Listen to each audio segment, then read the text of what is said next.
In this lecture we will discuss about architectural styles. तो architectural styles की जैसे कि यहाँ पे डेफिनेशन में आपके सामने मौजूद है कि it's a name collection of architectural decisions. तो यहाँ पे जो आर्किटेक्चरल स्टाइल्स हैं तो हम कुछ आर्किटेक्चरल स्टाइल डिस्कस करेंगे। तो जैसे कि लैंग्वेज बेस्ड सिस्टम्स हम डिस्कस करेंगे, रिपोजिटरी बेस्ड सिस्टम्स हैं, लेयर्ड सिस्टम्स हैं, interpreter based systems and so on. तो यहाँ पे हम जो डिस्कस करेंगे वो ये कि ये जितने भी आर्किटेक्चरल स्टाइल्स हैं तो ये दरअसल डिफरेंट आर्किटेक्चरल डिज़ाइन डिसीजन जो एक स्पेसिफिक प्रॉब्लम को एक ख़ास कॉन्टेक्स्ट पे, एक ख़ास मौजू पे, एक ख़ास प्रॉब्लम के लिए जो है वो स्पेसिफिक प्रॉब्लम के लिए जो हम एक डिफरेंट डिज़ाइन डिसीजंस लेते हैं, तो उन डिफरेंट डिज़ाइन डिसीजंस का, डिफरेंट आर्किटेक्चरल डिसीजंस का जो है ये कलेक्शन जो है हम उसको एक नेम से रिप्रेजेंट करते हैं, वो हमारे पास जो है वो आर्किटेक्चरल स्टाइल जो है वो कहलाता है। तो यहाँ पे अगर हम देखें तो जो आर्किटेक्चरल स्टाइल्स हैं, तो जैसे कि आप लोगों ने शायद डिज़ाइन पैटर्न सुना हो, तो उसी तरीके से हमारे पास आर्किटेक्चरल पैटर्न्स भी होते हैं। तो अगर हम इसको थोड़ा सा डिफ्रेंशिएट करें कि हमारे पास आर्किटेक्चरल स्टाइल क्या है, आर्किटेक्चरल पैटर्न क्या है और डिज़ाइन पैटर्न्स क्या हैं। तो जैसे कि डिज़ाइन पैटर्न है, तो डिज़ाइन पैटर्न वो भी एक स्पेसिफिक प्रॉब्लम के लिए एक जो है वो सॉल्यूशन है, जो कि एक रीयूजेबल सॉल्यूशन है कि जिसको हम मल्टीपल टाइम रीयूज़ कर सकते हैं। उसी तरीके से आर्किटेक्चरल पैटर्न जो है वो क्या होगा, वो हमारे पास जो है वो स्पेसिफिक प्रॉब्लम के लिए एक ख़ास सॉल्यूशन होगा, जो कि वो भी हम मल्टीपल टाइम रीयूज़ कर सकते हैं but in a high level. वो जो स्पेसिफिक प्रॉब्लम है वो हमारे पास अगर ग्रैनुलर लेवल की है, जो हम कोड लेवल की हम कुछ चीज़ों को हम देख रहे हैं, तो वो डिज़ाइन पैटर्न्स के अंदर जो है वो डिस्कस हो रही होंगी, जिसके हम अभी फर्दर डिस्कस करेंगे। आगे हमारे पास एक टॉपिक डिज़ाइन पैटर्न्स का है जिसके अंदर हम creational behavioural structural design patterns के बारे में डिस्कस करेंगे। तो मज़ीद अगर हम देखें जो आर्किटेक्चरल स्टाइल्स हैं, तो वो आर्किटेक्चरल स्टाइल का जो कंसर्न है वो हाई लेवल के ऊपर होता है कि हाई लेवल व्यू से हम जो है वो एक आर्किटेक्चरल डिसीजंस के बारे में सोच रहे होते हैं। तो हमारा जो एक हाई लेवल स्ट्रेटजीज़ हम जो है वो ले रहे होते हैं, लार्ज स्केल कंपोनेंट्स का हमारा कंसर्न होता है। हम जो है वो एक जो है वो बिल्कुल ग्रैनुलर लेवल पे जाके हम बात नहीं कर रहे होते। ग्लोबल प्रॉपर्टीज़ और जो है ओवरऑल एक मैकेनिज़्म है सिस्टम का, तो वो तमाम चीज़ें जो है वो आर्किटेक्चरल स्टाइल्स में जो है वो मद्देनज़र रखी जा रही होती हैं। मज़ीद अब आर्किटेक्चरल पैटर्न और आर्किटेक्चरल स्टाइल का जो डिफरेंस है, आर्किटेक्चरल पैटर्न वही जो हमारे पास रीयूजेबल सॉल्यूशंस हैं वो हमारे पास आर्किटेक्चरल पैटर्न कहलाते हैं और इंटरचेंजेबली भी इनको इस्तेमाल किया जाता है, मगर हमारे पास हम कह सकते हैं कि एक आर्किटेक्चरल स्टाइल में मल्टीपल आर्किटेक्चरल पैटर्न इस्तेमाल हो रहे होते हैं। आर्किटेक्चरल स्टाइल हमारे पास ये है कि जो हम रिकरेंट जो आर्किटेक्चर हम जो है एक ख़ास सिस्टम के हवाले से जो हम सोच रहे हैं, हो सकता है कि हमारे पास एक आर्किटेक्चरल पैटर्न में मल्टीपल आर्किटेक्चरल डिसीजंस लिए जा रहे हों और एक आर्किटेक्चरल स्टाइल के अंदर हमारे पास मल्टीपल आर्किटेक्चरल पैटर्न्स जो है वो फॉलो हो रहे हों। तो यहाँ पे अगर हम देखें तो इसी तरीके से जैसे कि हमारे पास डिफरेंट रीयूजेबल सॉल्यूशंस हैं। जैसे कि हम एक आर्किटेक्चरल स्टाइल की बात करें तो लेयर्ड की अगर हम बात करें, लेयर्ड सिस्टम्स, तो हमारे पास ये एक आर्किटेक्चरल स्टाइल है, ठीक है। उसी तरीके से हमारे पास अगर मैं बात करूं मॉडल व्यू कंट्रोलर की, एमवीसी की, तो एमवीसी जो है वो आर्किटेक्चरल स्टाइल लेयर्ड जो है वो आर्किटेक्चरल स्टाइल को जो है वो फॉलो कर रहा है। तो हमारे पास हमने देखा कि एक सिंगल आर्किटेक्चर में जो है हमारे पास मल्टीपल आर्किटेक्चरल स्टाइल्स फॉलो हो सकते हैं। तो हमारे पास हम जो आर्किटेक्चर हम फॉलो कर रहे हैं उसमें भी मल्टीपल डिफरेंट सेक्शंस जो हमारे या डिफरेंट हमारे पास जो एक ओवरऑल जो बिग पिक्चर है उसमें भी हमारे पास जो है वो डिफरेंट प्लेसेस पे जो है हमारे पास डिफरेंट आर्किटेक्चरल डिसीजंस जो है वो या डिफरेंट आर्किटेक्चरल स्टाइल्स जो है वो फॉलो हो रहे होंगे। तो हमारे पास ज़रूरी नहीं है कि एक अगर आर्किटेक्चर हम एक ओवरऑल जो सिस्टम का जो आर्किटेक्चर है उसमें कोई एक आर्किटेक्चरल स्टाइल फॉलो हो रहा हो, तो ये ज़रूरी नहीं है। मल्टीपल आर्किटेक्चरल स्टाइल्स फॉलो हो रहे होंगे और मल्टीपल आर्किटेक्चरल स्टाइल्स में मज़ीद जो है वो आर्किटेक्चरल पैटर्न्स जो हैं वो इस्तेमाल हो रहे होंगे। और जैसे कि हमने डिफ्रेंशिएट किया कि जो डिज़ाइन पैटर्न्स हैं उनमें हम ग्रैनुलर लेवल डिटेल्स को देख रहे होते हैं, जबकि हम आर्किटेक्चरल स्टाइल में हाई लेवल जो है वो स्ट्रेटजीज़ को जो है वो मद्देनज़र रख रहे होते हैं। तो मज़ीद हम आर्किटेक्चरल स्टाइल्स के ऊपर जो है वो बात करते हैं कि हमारे पास कौन कौन से आर्किटेक्चरल स्टाइल्स हैं। तो first of all language based systems. तो जैसा कि हम प्रीवियसली भी हमने कुछ हद तक डिस्कस किया है कि हमारे पास जो प्रोग्रामिंग पैराडाइम्स हैं वो प्रोग्रामिंग पैराडाइम्स जो हम सेलेक्ट करते हैं और देन हम कोई प्रोग्रामिंग लैंग्वेज की तरफ हम जाते हैं, तो वो उस पर भी एक ओवरऑल जो एक सिस्टम का जो आर्किटेक्चर है वो उस प्रोग्रामिंग पैराडाइम पे बहुत हद तक जो है वो डिपेंड करता है, या फिर हम कह सकते हैं कि इन अदर वर्ड्स के प्रोग्रामिंग पैराडाइम जो हम चूज़ कर रहे हैं वो एक ज़बरदस्त इफेक्ट जो है वो डाल सकता है एक ओवरऑल सिस्टम पे। तो यहाँ पे हमारे पास अगर हम देखें तो इन हाई लेवल, अगर हम देखें तो हाई लेवल हमारे पास सबसे पहले तो हमारे पास आर्किटेक्चरल स्टाइल में हम जो है वो सबसे पहले तो हम जो हैं हमारे पास हम लैंग्वेज बेस्ड सिस्टम हम ये देखेंगे कि हम कौन से प्रोग्रामिंग पैराडाइम को फॉलो कर रहे हैं। तो जैसे कि हमने देखा कि हमारे पास ऑब्जेक्ट ओरिएंटेशन है, तो ऑब्जेक्ट ओरिएंटेशन के कुछ अपने बेनिफिट्स हैं, प्रोसीजरल जो है तो उसके अपने कुछ बेनिफिट्स हैं। तो इस तरह से जितने भी प्रोग्रामिंग पैराडाइम्स हैं तो उनके अपने कुछ बेनिफिट्स जो है वो मौजूद होते हैं, और हर प्रोग्रामिंग पैराडाइम का हमने देखा था उनके साथ कुछ कंस्ट्रक्ट्स हैं, उनके अपने कुछ प्रिंसिपल्स हैं और भी जो है डिज़ाइन पैटर्न्स हैं। तो हम लोग जैसे ऑब्जेक्ट ओरिएंटेड को ज़्यादा फोकस करेंगे और उसके हवाले से जो है हम डिज़ाइन पैटर्न्स जो है वो डिस्कस करेंगे जो कि ऑब्जेक्ट ओरिएंटेशन पे बेस करेंगे। तो यहाँ पे जो प्रोग्रामिंग पैराडाइम है तो उनका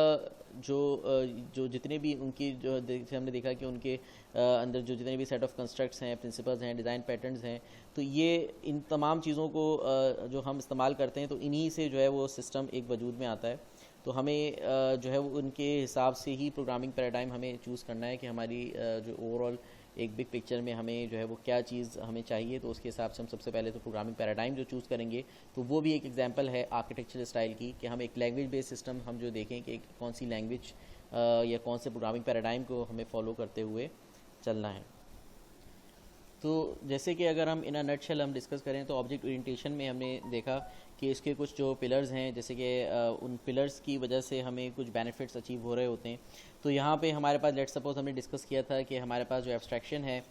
जो कि showing the relevant and the important and ignoring the irrelevant, तो abstraction that simplifies a concept, तो हमारे पास एक हम जो है वो कॉन्सेप्ट को सिंप्लीफाई कर रहे होते हैं एब्स्ट्रैक्शन की मदद से। दैन हमने इनकैप्सुलेशन के फ़ायदे देखे थे कि encapsulation that binds data and functions together, that bundles data and functions into a self contained object, so other objects can interact with it through an exposed interface. तो हमने देखा कि किस तरीके से हम रैप अप कर रहे होते हैं एक ऑब्जेक्ट के गिर्द उसके कुछ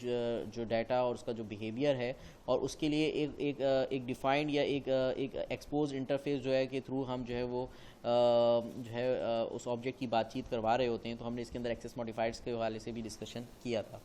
फिर मज़ीद हमारे पास जो डिकम्पोजिशन के हवाले से हमने कुछ चीज़ें डिस्कस की थी कि हमारे पास जो है डिकम्पोजिशन की मदद से हम एक होल को जो है वो पार्ट्स में जो है वो तोड़ रहे होते हैं, जिसमें हमने एग्रीगेशन, कंपोजिशन, सो ऑन हमने जो डिफरेंट डिस्कशन की थी। तो जिसके अंदर हमने लेट सपोज हमने डिस्कस किया था कि अ पर्सन हैज़ ब्रेन। तो अ पर्सन हैज़ ब्रेन से मुराद हमारे पास ये है कि पर्सन और ब्रेन का जो ताल्लुक है वो ऐसा होना चाहिए कि जब इंसान फौत हो जाए तो उसका दिमाग भी उसके साथ किसी काम का नहीं रहा। तो इसका मतलब जो ब्रेन का ऑब्जेक्ट है वो कहीं ना कहीं पर्सन के अंदर उसके कंस्ट्रक्टर में बन रहा होगा, या फिर पर्सन की क्लास में कहीं ना कहीं जो है वो आपके पास जो है वो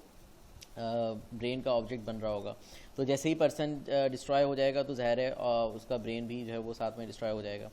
इसके अलावा जो ये हमने देखा था कंपोजिशन की कुछ हमने एग्जांपल में कुछ चीज़ें डिस्कस की थी। फिर हमारे पास अगर एक और एग्जांपल हम देखें तो हो सकती है कि पर्सन हैज़ अ कार, ठीक है, पर्सन के पास अपनी गाड़ी है। तो अब ये जो गाड़ी है हो सकता है कि ये जो गाड़ी है, ज़ाहिर सी बात है कि जब इंसान फौत हो जाता है तो उसके पास उसकी जितनी भी जायदाद है वो सारी जायदाद वो कब्र में लेके नहीं जाता, वो जायदाद उसकी दुनिया में ही रह जाती है। तो इसीलिए हमारे पास जो है वो क्या हो सकता है कि जो कार का जो ऑब्जेक्ट है वो हम कहीं ना कहीं अलग जो है वो उसका ऑब्जेक्ट जो है वो क्रिएट हो रहा है, और फिर हम जो है वो बता रहे हैं कि भाई कि ये जो पर्सन है,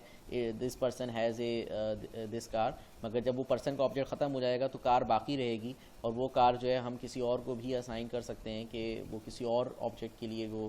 कार जो है वो हम उसको दे दें। तो वहाँ पे जो डिपेंडेंसी है वो ऑब्जेक्ट के जो है वो जो हमने देखा कि हमारे पास जो एक में हमने देखा कि जिसके अंदर लाइफ जो है वो डिपेंडेंट है, और जो दूसरी हमने देखा था जिसके अंदर लाइफ डिपेंडेंट नहीं है, एंड सो ऑन, इसके ऊपर हमने कुछ डिस्कशन की थी। तो ये हमारे पास कुछ जो हमारे पास पिलर्स हैं, कुछ हमारे पास चीज़ें हैं तो जिनकी वजह से हम जो है वो बड़े ही एक प्रॉपर वे में जो है वो काम कर सक रहे होते हैं। फिर हमने जनरलाइजेशन के ऊपर हमने बात की थी कि जनरलाइजेशन में जिसके अंदर हम एक कॉमनैलिटीज़ को देखते हुए एक जनरलाइज्ड हम क्लास बना लेते हैं। तो जिसके अंदर हमने एनिमल्स की जैसे हमने बात की थी कि एनिमल्स के अंदर हमारे पास जो है वो हम कहते हैं कि उसकी जो जनरलाइज बिहेवियर है, फिर उसके बाद हमने उसकी कुछ स्पेशलाइजेशन की तरफ हम जाते हैं तो हमारे पास डिफरेंट हमें क्लासेस मिलती हैं, जैसे कि Pisces, Aves, reptiles, amphibia, mammals. और फिर हमने देखा कि ये फिर इनको अगर हम देखें तो इनके अंदर कुछ जनरलाइज चीज़ें होंगी और फिर इनकी मज़ीद स्पेशलाइज क्लासेस होंगी। जैसे मैमल्स से हम कह सकते हैं कि मैमल्स जो है वो ह्यूमन इज़ अ मैमल, और इसके अलावा horse is a mammal, cat is a mammal. तो इसी तरीके से हमने जो है वो जनरलाइजेशन के भी कुछ हमने बेनिफिट्स की बात की। तो इन तमाम चीज़ों को मद्देनज़र रखते हुए जो है वो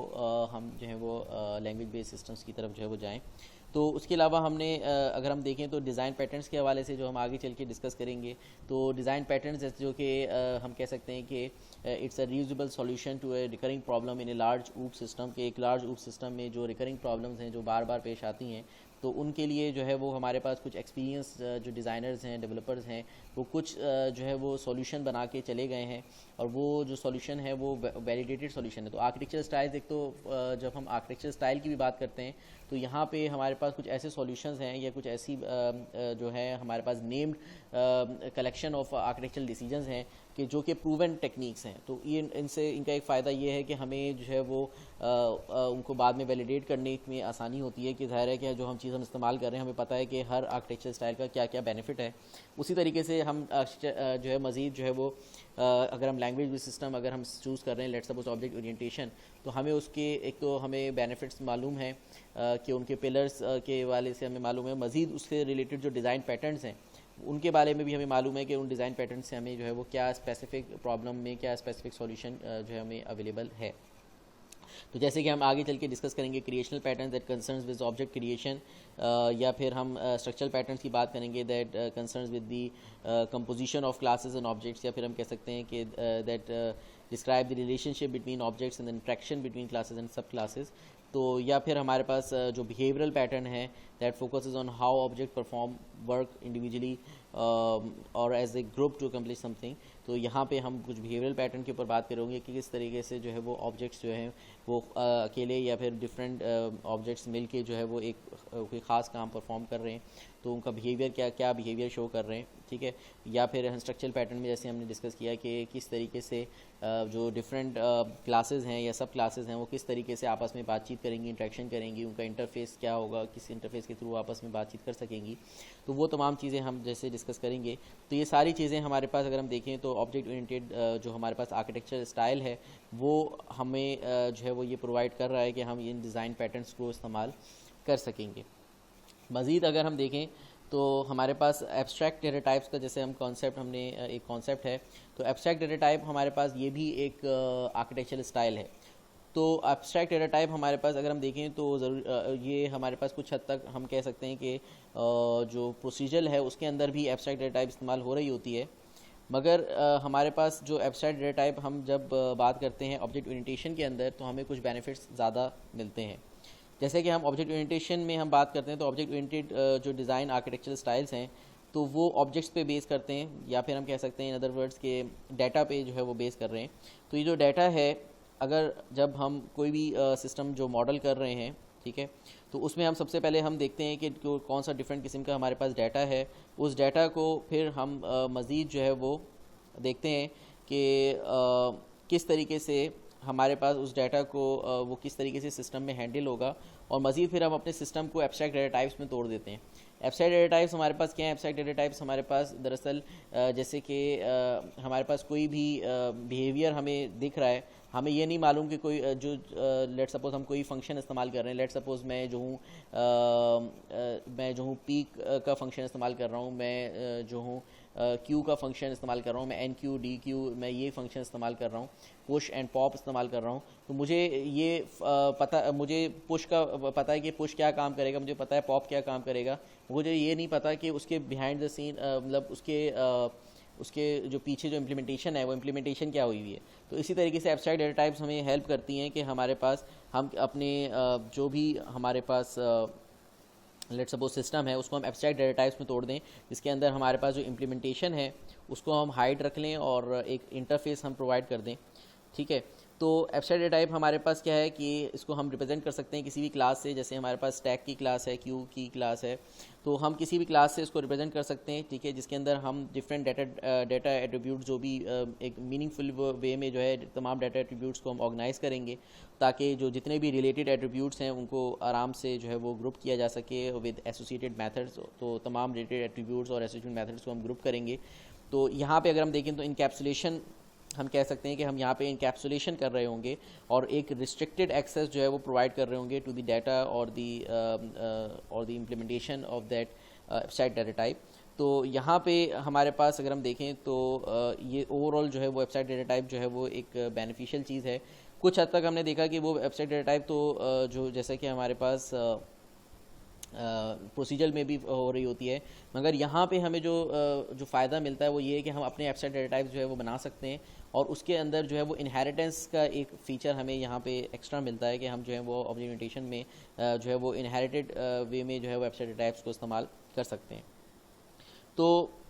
हमारे पास अगर हम देखें तो जैसे कि ऑब्जेक्ट ओरिएंटेशन में हमने देखा कि मज़ीद हम जो है वो ऑब्जेक्ट वाइज काम कर रहे होते हैं और ऑब्जेक्ट जो है वो इंस्टेंस होता है क्लास का, वो हमने तमाम चीज़ें डिस्कस की थी किस तरीके से हमारे पास जो ऑब्जेक्ट है उसकी कोई ना कोई स्टेट होगी और वो स्टेट जो है और कोई वेल डिफाइंड बिहेवियर होगा और वो वेल डिफाइंड बिहेवियर जो है वो इवेंट्स के थ्रू चेंज हो रहा होगा। और फिर क्लासेस को हमने देखा था कि किस तरीके से जो क्लास है वो जो है वो आपके पास जो है वो एक किस तरीके से हमारे पास जो कॉमन कैरेक्टरिस्टिक्स और कॉमन जो हमारे पास एट्रीब्यूट्स हैं, कॉमन बिहेवियर हैं, उनके तहत जो है हम जो है वो क्लास जो है वो बना रहे होते हैं। तो ये तमाम चीज़ें हम प्रीवियसली जो है डिटेल में डिस्कस जो है वो कर चुके हैं। तो हमारे पास जो ऑब्जेक्ट यहाँ पे ऑब्जेक्ट ओरिएंटेशन के अंदर हमारे पास जो हमने देखा कि जो बेनिफिट हमें अचीव हो रहा है, एक तो हमने देखा कि इनहेरिटेंस जो है वो हम वेबसाइट डाटा टाइप्स के दरमियान जो है वो करा रहे होंगे। तो यहाँ पे हमारे पास कोई भी एब्स्ट्रैक्ट टाइप जो है हम जो है वो जो है वो इजीली डिक्लेयर कर सकते हैं with an extension of another type. तो जैसे कि हमने डिस्कस किया कि हमारे पास जो लैंग्वेज बेस्ड आर्किटेक्चर है तो ऑब्जेक्ट ओरिएंटेशन है, उसके अपने बेनिफिट्स हैं, मगर हम ऐसा नहीं कह सकते कि हमारे पास जो ऑब्जेक्ट ओरिएंटेशन है वो हर हाल में जो है वो बेहतर हो। वो भी हमने डिस्कस किया कि ऑब्जेक्ट ओरिएंटेशन कहाँ बेहतर है और कहाँ उसके कुछ लैकनेस है, तो वो प्रीवियसली हमने प्रोग्रामिंग पैराडाइम वाले सेक्शन में हमने कवर किया। तो यहाँ पे हमारे पास हमने देखा कि जो एब्स्ट्रैक्ट डेटा टाइप है और उनके दरमियान जो इनहेरिटेंस है और जो डिज़ाइन पैटर्न्स हैं और जो पिलर्स हैं और तमाम चीज़ों को हम देखें तो ये तमाम चीज़ें मिल के हमारे पास एक सॉफ्टवेयर का जो आर्किटेक्चर है उसको एक शेप दे रही होती हैं, ठीक है। तो यहाँ पे हमारे पास हम इस तरीके से हम कह सकते हैं कि जो आर्किटेक्चरल स्टाइल्स हैं जो लैंग्वेज बेस्ड सिस्टम है, तो सबसे पहले तो हमें ये चूज़ करना है कि प्रोग्रामिंग पैराडाइम जो है वो कौन सा चूज़ किया जाए। तो ये भी एक किस्म का हमारे पास जो है वो आर्किटेक्चरल स्टाइल है, name collection of architectural decision है।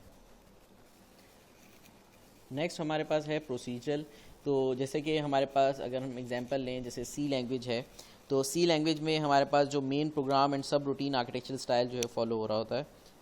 तो यहाँ पे अगर हम देखें तो प्रोसीजरल प्रोग्रामिंग पैराडाइम जो है उसको जो है वो सी जो है वो फॉलो कर रही होती है।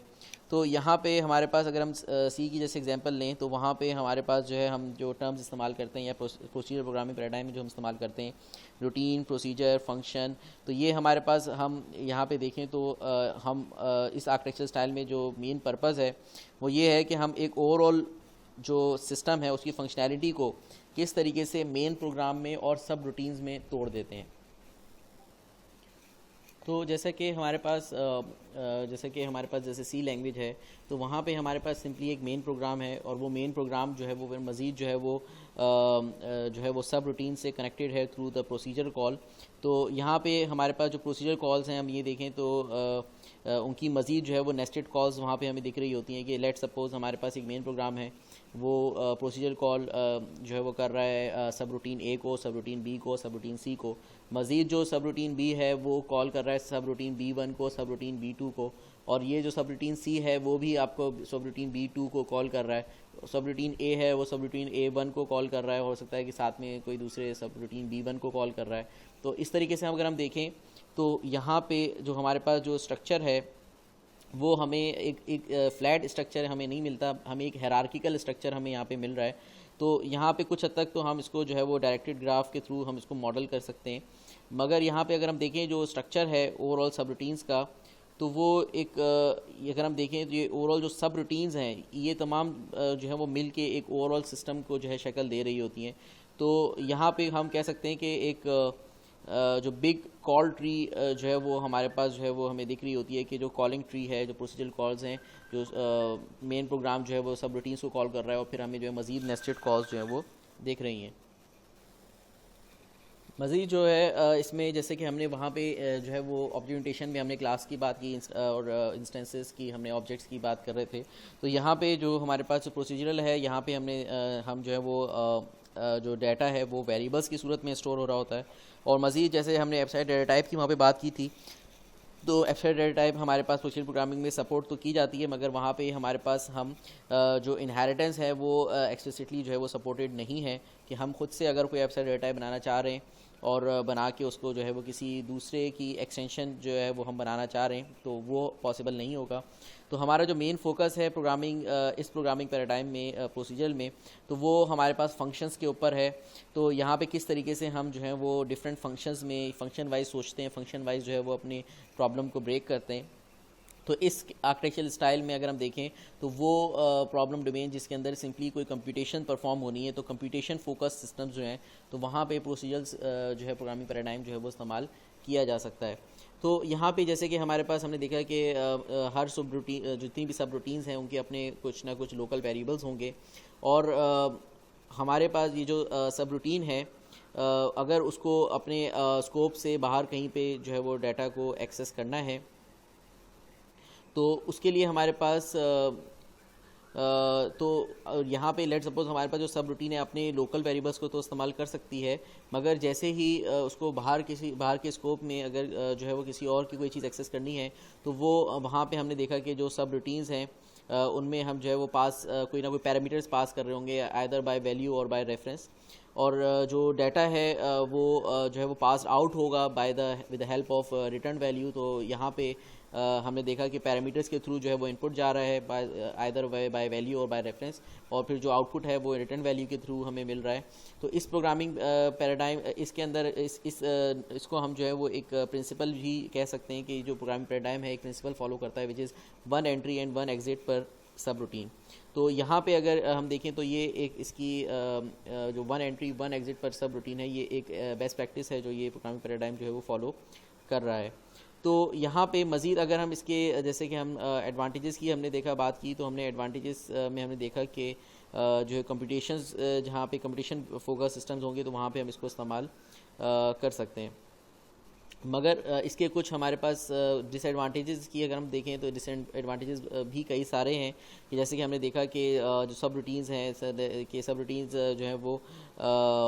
लेट सपोज हम कहीं पे भी कोई चेंज करते हैं, तो उस चेंज का जो अफेक्ट है वो जो उसकी हायरार्की में जितने भी जो भी हमारे पास सब रूटीन्स हैं उसका अफेक्ट जो है तमाम के ऊपर जाएगा। या फिर जो ग्लोबल डाटा की हमने बात की थी कि हमारे पास जो ग्लोबल डाटा है जो कि शेयर कर रहे हैं तमाम जो है वो सब रूटीन्स, तो वहाँ पे अगर कोई वैल्यू जो है वो कोई सब रूटीन चेंज कर देता है, या फिर कहीं पे कोई भी हमारे पास अनप्रिडिक्टेबल रिज़ल्ट जो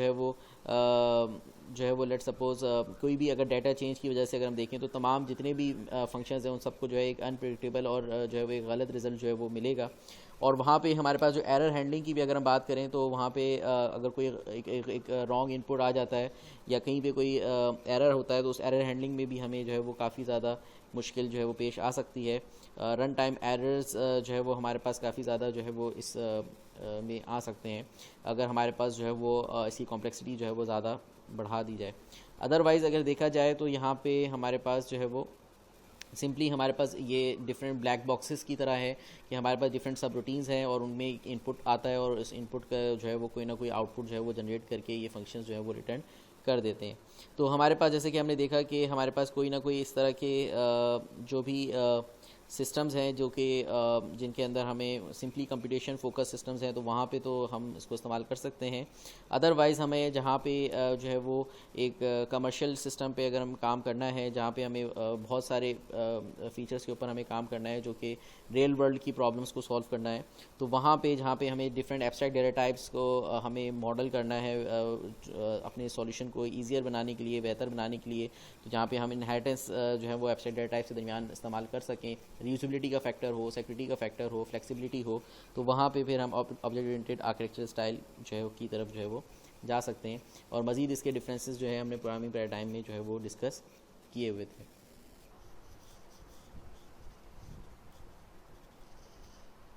मज़ीद अगर हम देखें तो हमारे पास रिपोजिटरी बेस्ड आर्किटेक्चरल स्टाइल है। तो रिपोजिटरी बेस्ड जिसके अंदर हमारे पास डेटाबेस की इन्वॉल्वमेंट होगी, और हम देखेंगे कि दैट ये इस तरह का आर्किटेक्चर स्टाइल है that revolves around the data. तो जैसा कि हम जानते हैं कि जितने भी मॉडर्न सॉफ्टवेयर सिस्टम्स हैं तो वो आइसोलेटेड इन्वायरमेंट में ऑपरेट नहीं हो रहे होते, बल्कि वहाँ पे जैसे कि लेट सपोज कोई भी ऑर्गेनाइजेशन है तो वहाँ पे डिफरेंट डिपार्टमेंट्स हैं, और डिफरेंट डिपार्टमेंट्स में हमें इस तरीके से जो है वो एक सॉफ्टवेयर सिस्टम डिज़ाइन करना होता है जिसमें वो ईज़िली जो है वो तमाम डाटा आपस में ईज़िली शेयर कर सकें। तो यहाँ पे अगर हम देखें तो कुछ रिपोजिटरी बेस्ड सिस्टम्स होते हैं जिनके अपने कुछ एडवांटेजेस भी हैं और डिसएडवांटेजेस भी हैं। तो यहाँ पे अगर हम देखें तो जिनके अंदर डेटाबेस की हमारे पास इन्वॉल्वमेंट होती है। अब डेटाबेस की इन्वॉल्वमेंट क्यों ज़रूरी है, तो ये एक ज़ाहिर है ये एक डेटाबेस का टॉपिक है जिसके अंदर हम जो है वो देखते हैं कि जो फाइल बेस्ड सिस्टम्स हैं उसके बदौलत जो है डेटाबेसेस की जो है वो इम्पोर्टेंस क्या है। तो हमारे पास जैसे कि अगर हम फाइल बेस्ड सिस्टम इस्तेमाल करते हैं तो हमारे पास वहाँ पे ज़ाहिर है कि जो भी स्टेट है एक सिंगल कंपोनेंट की, या जो भी हम जो एक हम अगर एक्सेल शीट या किसी भी चीज़ पे हम काम कर रहे हैं तो उसको जो है वो इंटीग्रेट करना जो है वो रनिंग कंपोनेंट्स के साथ, या फिर हम कह सकते हैं कि किस तरीके से जो है मल्टीपल कंपोनेंट्स में जो है वो एक जैसी जो है वो तमाम चीज़ें जाएंगी। उसके अलावा जो डाटा लॉस का जो ख़तरा है एंड सो ऑन। तो वहाँ पे जो डेटाबेस हम क्यों इस्तेमाल करें, तो डेटाबेस में हमें जो है वो डाटा इंटेग्रिटी, डाटा परसिस्टेंस और ये तमाम जो है हमें बेनिफिट्स जो है वो अचीव हो रहे होते हैं। तो यहाँ पे अगर हम देखें जो डेटाबेस है जो कि शेयर्ड कलेक्शन है ऑफ ऑर्गेनाइज्ड डाटा, तो यहाँ पे हमारे पास जो है वो हमें जो है वो एक बेनिफिट अचीव हो रहा होता है। तो यहाँ पे हमारे पास जो डिफरेंट कंसर्न्स थे जो कि फाइल बेस्ड सिस्टम्स के थे, ठीक है, तो उनकी प्रॉब्लम जो है वो डाटा सेंट्रिक सॉफ्टवेयर आर्किटेक्चर के तहत जो है वो पूरी की जा रही है। तो यहाँ पे जैसे कि हमारे पास हम देख सकते हैं कि डाटा इंटीग्रिटी के हमारे पास जो है ऑल ओवर दी जितनी भी लेट सपोज हमारे पास कंपोनेंट्स हैं उनके दरमियान जो डाटा है वो हमारा जो है उसकी वो डाटा जो है वो सिक्योर रहेगा, ठीक है, उसमें जो है वो एक्यूरेट रहेगा, कंसिस्टेंट रहेगा ओवरऑल इट्स लाइफ स्पैन में। और दूसरा जो हमारे पास देखें तो डाटा परसिस्टेंस की भी हमारे पास जो है वो हमें एक बेनिफिट मिलता है कि हमारे पास जो है वो अगर कोई भी प्रोसेस अगर टर्मिनेट कर जाता है तब भी हमारे पास जो डाटा है वो सेव रहता है। तो यहाँ पे अगर हम देखें जो डाटा सेंट्रिक अप्रोच है तो वो उसके अंदर अगर हम देखें तो जैसे कि हमने देखा कि तमाम चीज़ें डाटा के गिर्द होती हैं। तो यहाँ पे इससे मुराद ये है कि इसके अंदर हमारे पास जो दो मेजर जो है वो अगर हम कह सकते हैं कि इसमें दो मेजर जो है वो टाइप्स इसके अंदर इस्तेमाल हो रही होती हैं डाटा सेंट्रिक अप्रोच में। एक होता है हमारे पास सेंट्रल डाटा जहाँ पे हमारा तमाम जो है डाटा स्टोर होता है और जो कि सर्व कर रहा होता है तमाम कंपोनेंट्स को। जो भी सेंट्रल डाटा से तमाम कंपोनेंट्स कनेक्टेड हैं तो वो तमाम जो है वो जो भी डाटा स्टोर कर रहा है वो तमाम डाटा जो है तमाम कंपोनेंट्स को सर्व कर रहा होता है सेंट्रल डाटा। तो सेंट्रल डाटा का जो कंपोनेंट है वो हमें वो हम कह सकते हैं कि वो एक प्रोवाइडेड इंटरफेस प्रोवाइड कर रहा एक इंटरफेस प्रोवाइड कर रहा होता है। और ये जो प्रोवाइडेड इंटरफेस हमने देखा था कि हर कंपोनेंट जो है वो प्रोवाइडेड इंटरफेस दे रहा होता है या कुछ रिक्वायर्ड इंटरफेस दे रहा होता है। तो हमारे पास जो सेंट्रल डाटा है वो हमें वो जो है वो इंटरफेस प्रोवाइड कर रहा है। और जितने भी हमारे पास जो डाटा एक्सेसर्स होंगे जो कि डाटा को एक्सेस कर रहे होंगे तो वो जो है वो रिक्वायर्ड इंटरफेस के थ्रू जो है वो इस डाटा सेंट्रल डाटा से जो है वो कनेक्ट हो रहे होंगे। तो यहाँ पे जो डाटा एक्सेसर्स हैं वो डिफरेंट क्यूरीज और ट्रांजैक्शंस के थ्रू जो है वो डेटाबेस से जो है वो जो है इंफॉर्मेशन ले रहे होंगे, डेटाबेस में इंफॉर्मेशन सेव कर रहे होंगे। और यहाँ पे हमारे पास जो डाटा एक्सेसर्स हैं वो उनका जो है आपस में एक दूसरे पे कोई डिपेंडेंसी नहीं होगी। ऐसा नहीं होगा कि एक डाटा एक्सेसर जो है वो दूसरे डाटा एक्सेसर से उसका कोई ताल्लुक हो। तमाम डाटा एक्सेसर जो हैं वो सेंट्रल डाटा से जो है वो कनेक्ट होंगे, आपस में उनका जो है वो डायरेक्टली जो है वो कोई रिलेशन जो है वो नहीं होगा। तो यहाँ पे हमारे पास जो सेंट्रल डाटा है ये उसका काम है कि वो किस तरीके से डाटा को शेयर करता है और उनकी डिज़ायर्ड इंफॉर्मेशन उनको दे रहा है। उनके मतलब के व्यूज़, उनके मतलब की जो चीज़ है वो उनके मतलब की चीज़ें उनको रिप्रेजेंट हो रही हैं। और हर जो कंपोनेंट है, लेट्स सपोज पे रोल का कंपोनेंट है, तो पे रोल से रिलेटेड जो इन्फॉर्मेशन है वो जो है वो एक जो है वो कंपोनेंट को मिल रही है। उसी तरीके से अगर अकाउंटिंग है तो अकाउंटिंग डिपार्टमेंट को अकाउंटिंग से रिलेटेड जो है वो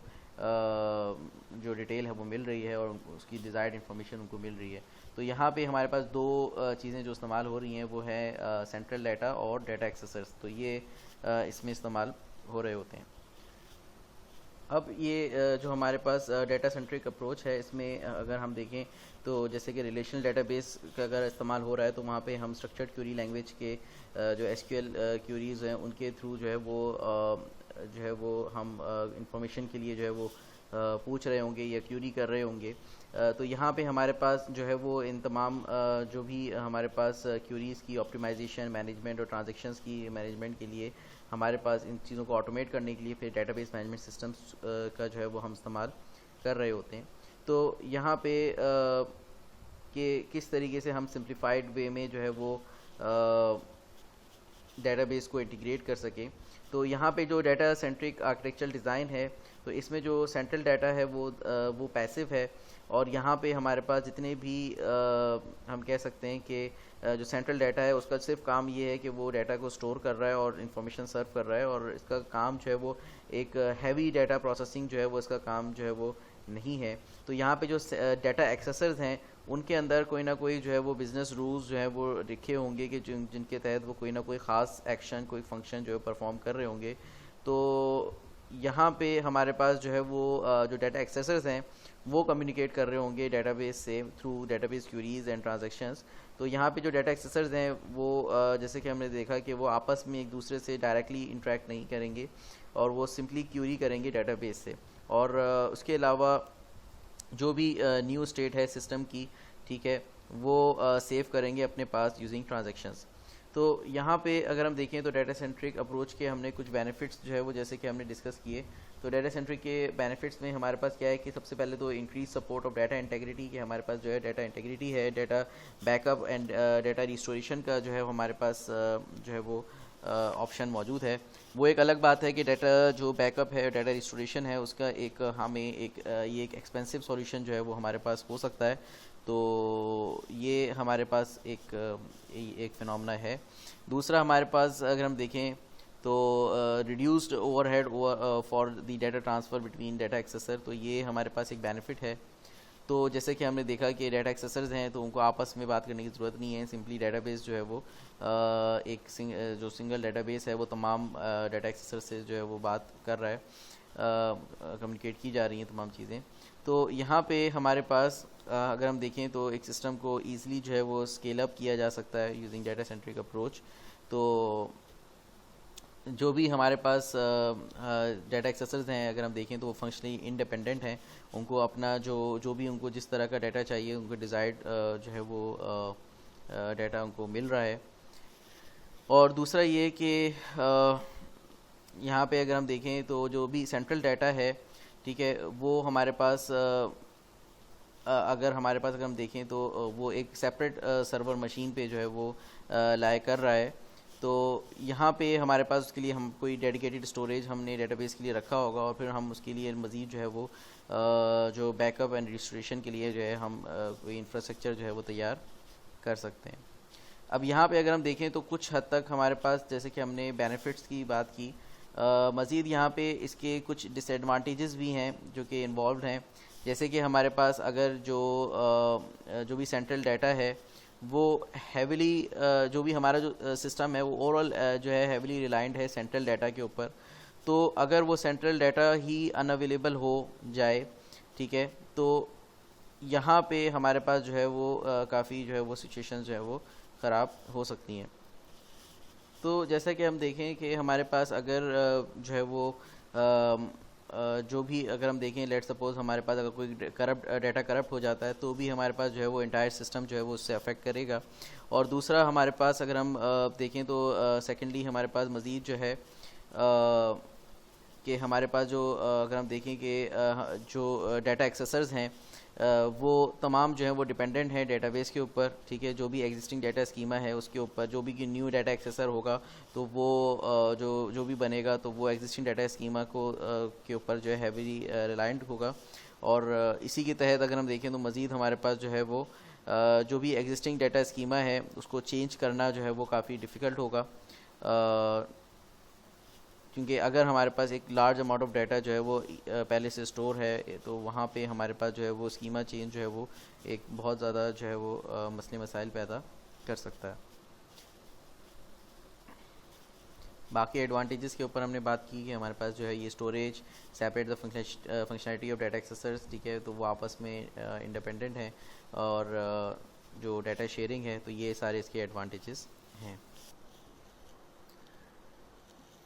नेक्स्ट है हमारे पास लेयर्ड सिस्टम्स। तो लेयर्ड आर्किटेक्चर स्टाइल जैसे कि हमने डिस्कस किया है कि जो MVC है जैसे कि मॉडल व्यू कंट्रोलर, वो भी एक लेयर्ड आर्किटेक्चर स्टाइल की ही एग्जांपल है, जिसमें हमारे पास जो मॉडल है, व्यू है और कंट्रोलर है, तो तीनों का अगर हम देखें तीनों का अलग सेपरेशन ऑफ कंसर्न है, सेपरेशन ऑफ रिस्पॉन्सिबिलिटीज़ हैं, ठीक है। तो मॉडल जो है वो जिसके अंदर हमारे पास जो है वो पोको क्लासेस या पोजो क्लासेस जो हैं वो अवेलेबल हैं, ठीक है, जो कि हमारे पास डिफरेंट एंटिटीज़ हैं। उसके अलावा जो प्रेजेंटेशन जो व्यू है वो आपका प्रेजेंटेशन लॉजिक्स के हवाले से काम कर रहा है। जो कंट्रोलर है वो एक मीडिएटर का काम कर रहा है, जो कि जिसके अंदर जो है वो कोई ना कोई हम जो है वो क्यूरी के थ्रू जो है वो मॉडल से डाटा उठा के जो है वो व्यू में दे रहे होते हैं। तो ये एक ओवरऑल अगर हम देखें तो यहाँ पे जो है वो सेपरेशन ऑफ कंसर्न जहाँ पे हमें रखना हो, जहाँ हमें एक लेयर्ड आर्किटेक्चर, हमें पता है कि हमारे पास जो लेट सपोज जो UI है जैसे व्यू है, तो उसमें जितने भी कंपोनेंट्स हैं वो उनका एक कॉमन गोल होगा। उसी तरीके से जो मॉडल है उसके अंदर जितने कंपोनेंट्स हैं उनका एक कॉमन गोल होगा। उसी तरीके से हमारे पास जो है वो जो कंट्रोलर है उसका भी एक कॉमन जो है वो पर्पज़, एक कॉमन का पर्पज़ होगा। तो इसी तरीके से हमारे पास अगर कोई इस तरह का सिस्टम है तो वहाँ पे लेयर्ड आर्किटेक्चर स्टाइल जो है वो फॉलो किया जा सकता है। मगर जहाँ पे हमें पता है कि जहाँ पे जो आपस में जो है वो एक जो कम्युनिकेशन है बिटवीन डिफरेंट कंपोनेंट्स जो वो है वो बहुत ज़्यादा फ्रीक्वेंटली है, और वहाँ पे बहुत ज़्यादा कम्युनिकेशन आपस में होनी है, तो वहाँ पे आर्किटेक्चर स्टाइल जो है वो ये इतना ज़्यादा बेनिफिशियल नहीं है। हाँ, अगर जैसे लेट सपोज मॉडल और व्यू को आपस में बात करनी है तो हमारे पास कुछ एक नॉच हम प्रोवाइड कर सकते हैं कि हमारे पास किस तरीके से जो मॉडल है वो स्ट्रांगली बाइंड किया जा सकता है व्यू में, एंड सो ऑन, कि हमारे पास जो कंपोनेंट्स हैं उनका आपस में रिलेशन हम कोई ना कोई एक डिफाइंड इंटरफेस हम बना सकते हैं। मगर हमारे पास जो लेयर्ड आर्किटेक्चर की जो ब्यूटी है, जो स्ट्रिक्टली अगर हम लेयर्ड आर्किटेक्चर स्टाइल को अगर हम फॉलो करें तो वो ये है कि आपके पास जो एक एडजेसेंट लेयर है उसी से आप इंटरेक्ट कर सकते हैं, डीपर लेयर से आप जो है वो इंटरेक्ट नहीं कर सकते। तो जैसे कि एक यूज़र है वो सिंपली व्यू से इंटरेक्ट कर रहा होगा, सिर्फ एक इंटरफेस से इंटरेक्ट कर रहा होगा, और बिहाइंड द सीन जो प्रेजेंटेशन लॉजिक होगी जो है प्रेजेंटेशन लॉजिक और कंट्रोलर का आपस में रिलेशन होगा, उसी तरीके से कंट्रोलर और मॉडल का रिलेशन होगा, और कंट्रोलर जो है वो एक मीडिएटर का काम करेगा जो कि मॉडल और व्यू की आपस में बात करवाएगा, कम्युनिकेशन करवाएगा। तो इसी के हवाले से कुछ एग्जांपल्स वगैरह जो है वो हम देखेंगे लेयर्ड आर्किटेक्चर स्टाइल में, लेयर्ड सिस्टम्स में। तो हमारे पास लेट सपोज हमारे पास जैसे कि एक एग्जांपल हमारे पास हम ले सकते हैं कि लेट सपोज हमारे पास एक यूनिवर्सिटी है, तो यूनिवर्सिटी में लेट सपोज हमारे पास स्टूडेंट्स हैं, टीचर्स हैं, और लेट सपोज प्रेसिडेंट साहब हैं। तो हमारे पास हो सकता है कि जो प्रेसिडेंट साहब अगर कोई बात कम्युनिकेट करते हैं तो वो टीचर्स से करेंगे, और टीचर्स जो हैं वो फिर वो आगे स्टूडेंट से करेंगे। तो यहाँ पे जो टीचर्स हैं वो एक मीडिएटर का काम कर रहे हैं between the president and the students. तो यहाँ पे हमारे पास अगर हम देखें तो जो स्टूडेंट्स हैं, जो स्टूडेंट्स की लेयर है उनका एक अपना पर्पज़ है, टीचर्स की लेयर का एक अपना पर्पज़ है, उसमें जो कंपोनेंट्स हैं। उसके अलावा या हम कह लें प्रेसिडेंट या फिर जो अपर मैनेजमेंट है, तो अपर मैनेजमेंट है उनका एक अपना कॉमन जो है वो पर्पज़ जो है वो होगा। तो यहाँ पे फिर हमने जो चीज़ देखी वो क्या है कि हमारे पास जो की फैक्टर वो क्या है कि हमारे पास जो भी लेयर है वो या तो अपने कंपोनेंट्स को या तो जो एडजेसेंट लेयर है उससे जो है वो इंटरेक्ट जो है वो कर रही होगी, और डीपर लेयर से बात नहीं कर सकेगी। तो यहाँ पे अगर हमने देखा कि हमारे पास इसी तरीके से जैसे कि हमने देखा कि अगर कोई प्रेसिडेंट साहब को डायरेक्ट स्टूडेंट से कोई बात करनी है तो हम कोई नॉच या कोई इस तरह की जो है हम चीज़ कर सकते हैं कि डायरेक्टली जो है वो प्रेसिडेंट जो है वो स्टूडेंट से जो है इंटरेक्ट कर सकें। अदरवाइज़ जो है वो जो रिलेशन है वो क्या है कि जो हमारे पास अगर लेट सपोज जो स्टूडेंट्स हैं तो वो इंटरेक्ट करेंगे टीचर से और टीचर जो है इंटरेक्ट कर सकता है प्रिंसिपल से। तो स्टूडेंट की कोई बात अगर पहुंचानी है तो वो टीचर के थ्रू पहुंचेगी और प्रेसिडेंट साहब की अगर कोई बात पहुंचानी है या फिर अगर अपर मैनेजमेंट की कोई बात पहुंचानी है तो वो टीचर्स के थ्रू पहुंचेगी। तो ये हमारे पास एक तरीके से लेयर्ड आर्किटेक्चर है कि जिसके अंदर हर लेयर का एक अपना कॉमन पर्पज़ है और वो अपनी एडजेसेंट लेयर से जो है वो इंटरेक्ट जो है वो कर रहा होगा। तो यहाँ पे जो की है अगर हम देखें तो इसका हमने क्या डिस्कस किया कि यहाँ पे जो है सेपरेशन ऑफ कंसर्न और सेपरेशन ऑफ रिस्पॉन्सिबिलिटी हमें मिल रही होती है। लेट सपोज अगर एक अच्छी एग्जांपल की हम बात करें तो जैसे कि अगर हम जो नॉर्मली जो अपना ऑपरेटिंग सिस्टम वगैरह हम इस्तेमाल कर रहे होते हैं तो हम जो है जो यूज़र हैं वो डायरेक्ट कर्नल को एक्सेस नहीं कर सकते। हम सिंपली जो है वो डिफरेंट यूटिलिटीज़ और एप्लीकेशंस को हम यूज़ कर रहे होते हैं और बिहाइंड द सीन अगर हम देखें तो हमारे पास क्या हो रहा होता है कि ये जो यूटिलिटीज़ और एप्लीकेशंस हैं वो सिस्टम एंड एप्लीकेशन लाइब्रेरीज से इंटरेक्ट हो रही होती हैं और सिस्टम एंड एप्लीकेशन लाइब्रेरीज पे कर्नल से इंटरेक्ट कर रही होती हैं। तो कर्नल जैसा कि आपको मालूम है कि वो एक जो है वो कोर है आपके पास ऑपरेटिंग सिस्टम का। तो यहाँ पे अगर हम देखें तो इसकी जो मेन रिस्पॉन्सिबिलिटी है वो ये है कि किस तरीके से जो है वो हार्डवेयर से इंटरेक्ट किया जाए और किस तरीके से रिसोर्सेज एलोकेट किए जाएँ और जैसे कि हमें मालूम है कि किस तरीके से स्केजुलिंग और तमाम चीज़ें जो है वो कर्नल जो है वो इसको फैसिलिटेट कर रहा होता है। तो यहाँ पे अगर हम देखें अगर जो कर्नल लेयर के अबव है वो हम देखें तो अगर वो है सिस्टम एंड एप्लीकेशन लाइब्रेरीज़। तो ये जो सिस्टम एंड एप्लीकेशन लाइब्रेरीज़ हैं तो ये कुछ हाई लेवल फंक्शंस जो है प्रोवाइड कर रही होंगी for saving files, for drawing graphics and so on. तो और मज़ीद अगर इससे ऊपर अगर हम देखें तो कुछ जो लेयर है वो है यूटिलिटीज़ की और एप्लीकेशन लेयर की जो कि यूज़र्स जिससे जो कि डायरेक्टली जो ऑपरेटिंग सिस्टम में जिससे हम इंटरेक्ट कर रहे होते हैं। तो यहाँ पे अगर हम देखें तो यूटिलिटीज़ में हम जो है वो डिफरेंट जो भी हम कंप्यूटर मैनेजमेंट इस्तेमाल कर रहे हैं या कमांड लाइन प्रोग्राम्स हम लेट सपोज इस्तेमाल कर रहे हैं तो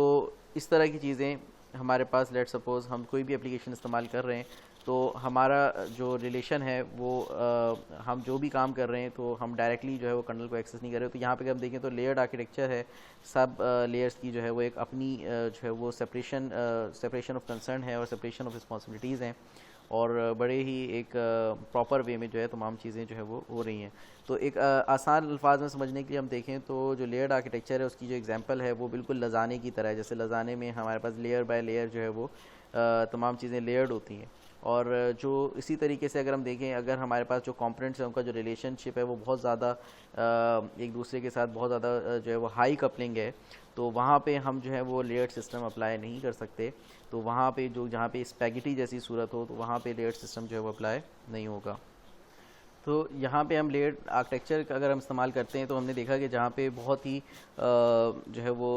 जो कम्युनिकेशन है वो लीस्ट लेवल की आपस में कम्युनिकेशन रिक्वायर्ड हो, यहाँ पे जहाँ पे हम जो है वो एक डिफाइंड वे में जिस तरह से काम करना चाह रहे हो। जैसे हम इस एग्जांपल की तरफ अगर हम देख रहे हैं तो यहाँ पे जो एग्जांपल है ये कर्नल की और सिस्टम एंड एप्लीकेशन लाइब्रेरीज इन सब की। तो यहाँ पे जो यूज़र है वो कॉम्प्लेक्स टास्क जो है वो अगर परफॉर्म करना चाह रहा है तो वो सिंपली जो है यूटिलिटीज़ और एप्लीकेशंस तक ही वो महदूद है, उसका जो एक्सेस है वो डायरेक्ट कर्नल लेवल पे नहीं होगा। तो यहाँ पे हमारे पास ऑथराइजेशन और प्रिविलेजेस जो है वो हम बड़े आसानी से जो है वो मेंटेन कर सकते हैं, अथॉरिटीज़ हमारे पास हम असाइन कर सकते हैं। तो यहाँ पे अगर हम देखें तो एक बड़ी ज़बरदस्त जो है वो हमें जो सैंड बॉक्सिंग जो है ये जो हमें प्रोवाइड कर रही है, ये सिक्योरिटी प्रोवाइड कर रही है या फिर हम कह सकते हैं कर्नल को एक रिलायबिलिटी प्रोवाइड कर रही है।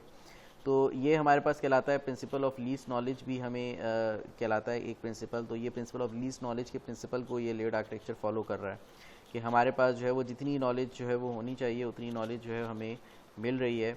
और जो डीपर लेयर है उसकी जो नॉलेज है वो जो यूज़र स्पेस है जो अपर लेयर होगी, जैसे ये यहाँ पे यूटिलिटीज़ एंड एप्लीकेशन है तो इस यूज़र स्पेस को जो है वो डायरेक्टली जो है वो डीपर लेयर की जो है वो इंफॉर्मेशन जो है वो नहीं होगी या उसको डायरेक्ट एक्सेसिबल जो है वो नहीं होगा। तो जैसे कि हमने देखा कि हर सिस्टम जो है वो इजीली मैप नहीं किया जा सकता तो हमारे पास और दूसरे ऑब्जेक्ट ओरिएंटेड आर्किटेक्चर स्टाइल्स हैं जो कि फ़ॉलो किए जा सकते हैं अगर जहाँ पे हमने देखा कि जो बहुत ज़्यादा फ्रीक्वेंट अगर जो है वो कम्युनिकेशन रिक्वायर्ड है। तो हमारे पास जो लेयर्ड आर्किटेक्चर है, इसमें अगर हम देखें तो हमारे पास separation of concern, separation of responsibilities हैं, और इसके तहत अगर हम देखें तो जितना हम स्ट्रिक्टली आर्किटेक्चर स्टाइल को, इसको लेयर्ड आर्किटेक्चर स्टाइल को हम फॉलो करेंगे, उतना ज़्यादा हमारे पास जो है वो एक लूजली कपल्ड आर्किटेक्चर और मॉड्यूलर अप्रोच हमें मिलेगी। अदरवाइज़ हमारे पास हम जो डिज़ाइन की कॉम्प्लेक्सिटी है या फिर हमारे पास जो बिज़नेस गोल्स हैं उनको देखते हुए हम कुछ हद तक जो है वो मतलब हम जो है वो लेयर्ड के, हमने देखा कि इस लेयर्ड आर्किटेक्चर में हम कोई नॉच इस तरह का प्रोवाइड कर सकते हैं जिसमें जो अपर लेयर है वो डीपर लेयर से कुछ हद तक जो है वो जो डीपर लेयर है वो अपर लेयर से जो है वो कुछ हद तक जो है वो डायरेक्टली इंटरेक्ट कर सके। तो इस तरीके से हमारे पास जो है वो हम लेयर्ड सिस्टम्स के ऊपर काम कर सकते हैं, और हमें एक अच्छा जो है एक मॉड्यूलर और एक लूजली कपल्ड और एक सेपरेशन ऑफ कंसर्न के साथ जो है वो हमें ये तमाम चीज़ें जो है वो मिल सकती हैं, और इसके तहत हम एक अच्छा जो है वो सॉफ्टवेयर सिस्टम जो है वो तैयार कर सकते हैं। मज़ीद हमारे पास अगर हम देखें तो हमारे पास है client server architecture. Client server architecture जैसे कि हमें अगर कोई भी सिस्टम है जिसको हम रिक्वेस्ट और रिस्पांस में जो है वो तोड़ सकते हैं, तो रिक्वेस्ट रोल्स में या फिर और सर्विस रोल्स में हम तोड़ सकते हैं, तो वहाँ पे हम क्लाइंट सर्वर आर्किटेक्चर का इस्तेमाल कर सकते हैं। या फिर अगर हम देखें तो क्लाइंट सर्वर आर्किटेक्चर जो है वो बहुत ज़्यादा जैसे कि रिलेट कर सकता है, या जिसके अंदर हम डिफरेंट टायर्स का जो इस्तेमाल कर रहे हैं, तो ये हम इसको रिलेट कर सकते हैं लेयर्स के साथ, और इसको बहुत ज़्यादा इंटरचेंजेबली भी कुछ लोग इस्तेमाल करते हैं। मगर यहाँ पे अगर हम मेजर डिफरेंस की बात करें जो लेयर्स और टायर्स के दरमियान है, तो यहाँ पे जो टायर है वो टायर दरअसल रिफ़र कर रहा है उन कंपोनेंट्स को जो कि एक किसी मुख्तलिफ जो है फ़िज़िकल मशीन पे लाया करते हों। तो यहाँ पे जो मकसद है कि यहाँ पे भी सेपरेशन ऑफ कंसर्न है, लेयर्स में भी सेपरेशन ऑफ कंसर्न था, मगर यहाँ पे जो मकसद है वो क्या है कि आपके पास जो कुछ कंपोनेंट्स हैं वो आपने एक सेपरेट मशीन पे रख दिए। तो यहाँ पे हो सकता है कि आपके पास जो क्लाइंट है वो एक सेपरेट मशीन पे हो, और उसके अलावा जो सर्वर है वो एक अलग मशीन पे हो। मज़ीद हमारे पास हम देखें तो ये टू टायर कहलाएगा। मज़ीद हमारे पास जो मोस्ट कॉमनली हम देखें तो 3 टायर और 4 टायर जो है तक इस्तेमाल किए जाते हैं। तो यहाँ पे जो कॉन्सेप्ट है वो ये है कि आपके पास जो क्लाइंट है उसको थिन करना, या जो है उसके दरमियान जो है कोई मिडल लेयर जो है वो हम बना दें कि जिसके अंदर जो है जो लेट सपोज अगर क्लाइंट है तो क्लाइंट का जो है सिर्फ और सिर्फ काम जो है प्रेजेंटेशन लॉजिक का रह जाए, फिर उसके अंदर जो है वो बिज़नेस लॉजिक और दूसरी चीज़ें जो है वो ना हो। तो इस तरीके से हम मल्टीपल टायर्स के ऊपर जा सकते हैं। तो मल्टीपल टायर्स के लिए हम जो है वो एन टायर जो है वो इस्तेमाल कर रहे होते हैं। तो हमारे पास अगर हम देखें तो ये एक छोटी सी एग्जांपल है। तो यहाँ पे हम कह सकते हैं कि हमारे पास जो है वो क्लाइंट सर्वर आर्किटेक्चर में एक क्लाइंट होस्ट होता है और एक डाटा होस्ट है। देन हमारे पास जो है वो सिंक्रोनस और एसिंक्रोनस जो है वो कम्युनिकेशन या मैसेज पासिंग इसमें हो रही होती है। तो ये जो सीक्वेंस डायग्राम है, सीक्वेंस डायग्राम में हम देख सकते हैं कि लेट सपोज हमारे पास एक मीडिया सर्वर है जो कि अपने जो कि कंटेन कर रहा है बहुत सारी कुछ मीडिया कंटेन कर रहा है, let suppose songs, movies, TV shows and so on. तो अब लेट सपोज यहाँ पे कोई भी मीडिया प्लेयर है जो क्लाइंट है वो जो है वो एक्सेस कर सकता है ऑन डिमांड जो है वो तमाम चीज़ों को। तो यहाँ पे अगर हम देखें तो सबसे पहले जो मीडिया लाइब्रेरी है वो रिक्वेस्ट कर रहा है व्यू मीडिया लाइब्रेरी का। तो यहाँ पे हमारे पास जो अगर हम देखें तो ये जो रिक्वेस्ट है और ये जो रिक्वेस्ट जा रही है ये हमारे पास सिंक्रोनस कम्युनिकेशन है। तो ये जो अगर हम देखें जो ये क्लोज्ड एरो हेड है, तो ये सिंक्रोनस कम्युनिकेशन है कि जब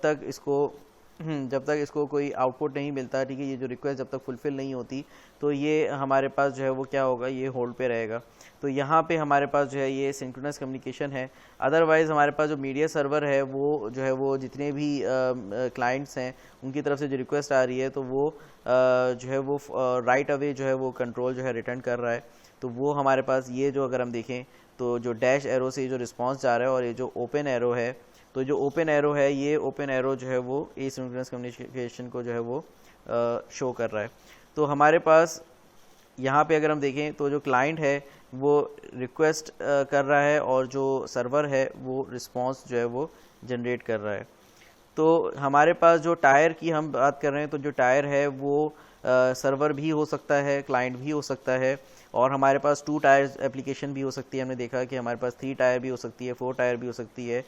तो यहाँ पे n टायर के ऊपर हम बात कर रहे हैं। ठीक है। तो यहाँ पे जैसे कि व्यू मीडिया लाइब्रेरी है, तो यहाँ रिस्पॉन्स इसने जनरेट कर दिया media library index, and then यहाँ पे प्ले सिलेक्शन, तो यहाँ पे इसने वीडियो स्ट्रीम जो है वो आउटपुट रिटर्न कर दिया। इसी चीज़ को हम जो है वो एक डिप्लॉयमेंट डायग्राम में अगर हम देखें तो हमारे पास लेट सपोज हमारे पास जो है यहाँ पे प्रेजेंटेशन टायर है, एप्लीकेशन टायर है और डाटा टायर है। तो ये जो एप्लीकेशन सर्वर है यहाँ पे वो तमाम चीज़ें अगर हम देखें तो हैंडल हो रही हैं, जो बिज़नेस लॉजिक है, और जो डाटा टायर है जहाँ पे वो तमाम डाटा जो है वो रिसाइड कर रहा है, ठीक है। तो यहाँ पे हम इजीली देख सकते हैं कि यहाँ पे हमारे पास जो है डिफरेंट क्लाइंट्स हैं। तो हो सकता है कि जैसे कि हमारे पास सीओ फ़ोन है, जैक पीसी है, जेन पीसी है। तो ये डिफरेंट जो क्लाइंट्स हैं वो आपका क्या कर रहे हैं, वो रिक्वेस्ट कर रहे हैं, और वो डिफरेंट रिक्वेस्ट जो है वो जो भी जो है वो फुलफ़िल हो रही होंगी, और डाटा टायर से जो है वो सारा डाटा जो है वो फैच होकर जो है वो जा रहा होगा। तो यहाँ पे अगर हम देखें तो हमने डिस्कस किया कि हम जो है वो क्लाइंट और डाटा, जो हमारे पास ये जो प्रेजेंटेशन लेयर है, जो क्लाइंट और जो सर्वर हमारे पास जो लेयर है, ठीक है, तो उसके दरमियान हमने कहा कि हम अक्सर मिडल लेयर जो है वो इंट्रोड्यूस करा देते हैं। तो यहाँ पे जो मिडल लेयर इंट्रोड्यूस कराने का जो मकसद है वो मैंने बताया था कि आपको जो है वो ताकि हमारे पास जो सेपरेशन ऑफ कंसर्न भी एक है, और दूसरा ये कि हम जो हमारा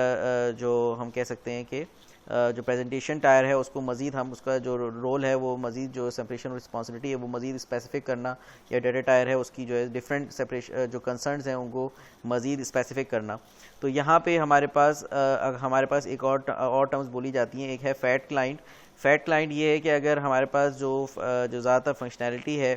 वो जो है वो क्लाइंट साइड पे अगर रख दी जाए, ठीक है, अगर हम 2 टायर एप्लीकेशन की तरफ जा रहे हैं तो वो फैट क्लाइंट कहलाएगा। अदरवाइज़ अगर ज़्यादातर फंक्शनैलिटी जो है वो सर्वर साइड पे रख दी जाए तो फिर हम उसको फैट सर्वर कह रहे होते हैं। तो इस फैटनेस को ख़त्म करने के लिए हम अक्सर जो है वो मिडल लेयर्स का जो है वो सहारा ले रहे होते हैं, जिसके अंदर हम जो है वो डिफरेंट रिस्पॉन्सिबिलिटीज़ को मज़ीद सेपरेट जो है वो कर देते हैं। तो यहाँ पे हमारे पास जो जितनी भी जो अब यहाँ पे अगर हम इस तरीके से कर देते हैं इसको डिफरेंट लेयर्स पे, तो यहाँ पे हमारे पास हमने देखा कि जो हमारे पास हर टायर है उसका एक जो पर्पस है वो मज़ीद जो है वो क्लियर हो जाता है। मज़ीद हम इसके एडवांटेजेस के ऊपर बात करते हैं। तो सबसे पहले तो हमारे पास स्केलेबिलिटी है कि हमारे पास जो है एंटायर आर्किटेक्चर हमें जो है वो स्केलेबिलिटी प्रोवाइड करता है। इट्स वेरी स्केलेबल कि हमारे पास जो क्लाइंट्स हैं वो हम जितने भी ज़्यादा क्लाइंट्स जो है वो ऐड करना चाहें हम मज़ीद जो है वो ऐड कर सकते हैं। मज़ीद हमारे पास जो है वो सेंट्रलाइजेशन अगर हम देखें तो सेंट्रलाइजेशन ऑफ फंक्शनैलिटी जो है वो हमें प्रोवाइड हो रही है कि हमारे पास जो एप्लीकेशन सर्वर जैसे हमें यहाँ पे दिख रहा है, तो उसके तहत हमारे पास जो है तमाम चीज़ें जो है वो इजीली मैनेजेबल हैं और इजीली जो है वो एक्सेसिबल हैं, और सारी जो अगर हम देखें तो जो भी मैनिपुलेशन है वो तमाम चीज़ें जो है वो हमारे पास एप्लीकेशन सर्वर के तहत हो रही हैं। उसके अलावा centralization of power, computing power, तो कंप्यूटिंग पावर हम देख सकते हैं कि उसको सेंट्रलाइज करने के साथ जो है वो हमारी जितनी भी जो क्लाइंट मशीन्स हैं उनको जो है वो लेस प्रोसेसिंग पावर जो है वो चाहिए होगी। तो ये हमें एक बेनिफिट जो है वो अचीव हो रहा है, जिससे हम कह सकते हैं कि एक कॉस्ट इफेक्टिवनेस हमें हासिल हो रही है।